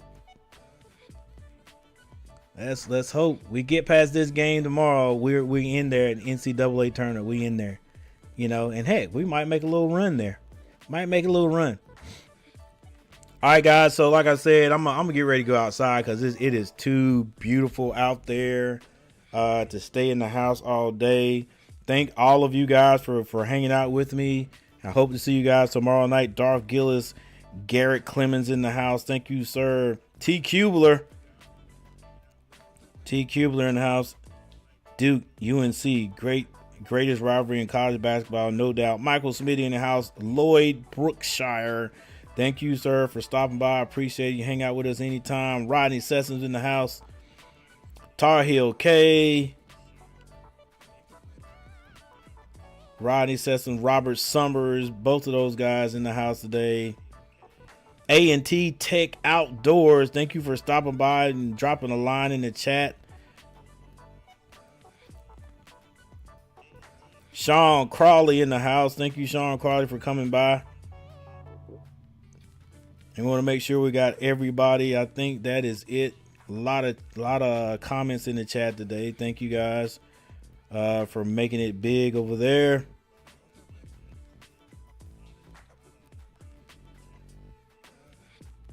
Jimmy D'Angelo stopped by today. All right, guys. Yeah, I'm gonna get out of here. See if I can get to the course, and hopefully it's not packed, and I can get at least nine holes in. Do a little rest up, and then get ready to see if these Tar Heels can extend their season tomorrow. All right. See if they can extend their season somehow or another. Like I said, I'm going to say this one more time, and I'm getting ready to get out of here. This is how Coach Gary feels. All right. But Coach Gary's feels don't mean a thing. Let's start from the top and then go to the bottom. All right. So we start from the leaders to the lead. It doesn't matter. Here we go. If Carolina, who's going to start from the bottom? If Carolina plays Duke down to the wire, even without Cooper Flagg, I think they've got a good shot to get in the NCAA tournament. That's what I feel. If Carolina wins, if Carolina beats Duke tomorrow, Carolina is in. All right. If Carolina wins the ACC tournament, of course they're in. So I should have started from the top. Carolina wins the NCAA tournament. If they can get that far, they're in. If Carolina plays Duke, I think if they play Duke tight, That's just what I think. I think somebody somehow, looking at how Carolina's played the last, 8-9 games, and they've only lost to the number one team. I think somebody throws that in there, and somebody looks at that and says, you know what? Yeah. In this field, we're going to put them in there. All right. We're going to put them in there. They're going to be low. But we're going to put them in there. All right. That's what I think. Okay. If Carolina loses to Duke, bad. Yeah, I think they're like, this is no. They don't need we can't put them in there. Can't put them in there. All right. So I just think if it's close, we get in. I think if we win, we definitely get in. If we win the tournament, we definitely in. All right. So Carolina wins tomorrow, we in. Automatically. All right, guys, with that said, I'm getting ready to get out of here. I appreciate you guys. I tell you what, big time today. Thank you guys for hanging with me. Sometimes doing this little this streaming. I'm gonna do it anyway because I love doing it. But sometimes you don't get any views or whatever, and nobody hangs out. But once everybody does, it's big time. It makes you say, hey, let's keep doing it. So, but I'm gonna do it anyway. All right, guys. So I appreciate you. One more hand clap. Thank you guys for hanging out with me. And I'll see you tomorrow. Coach Gary out.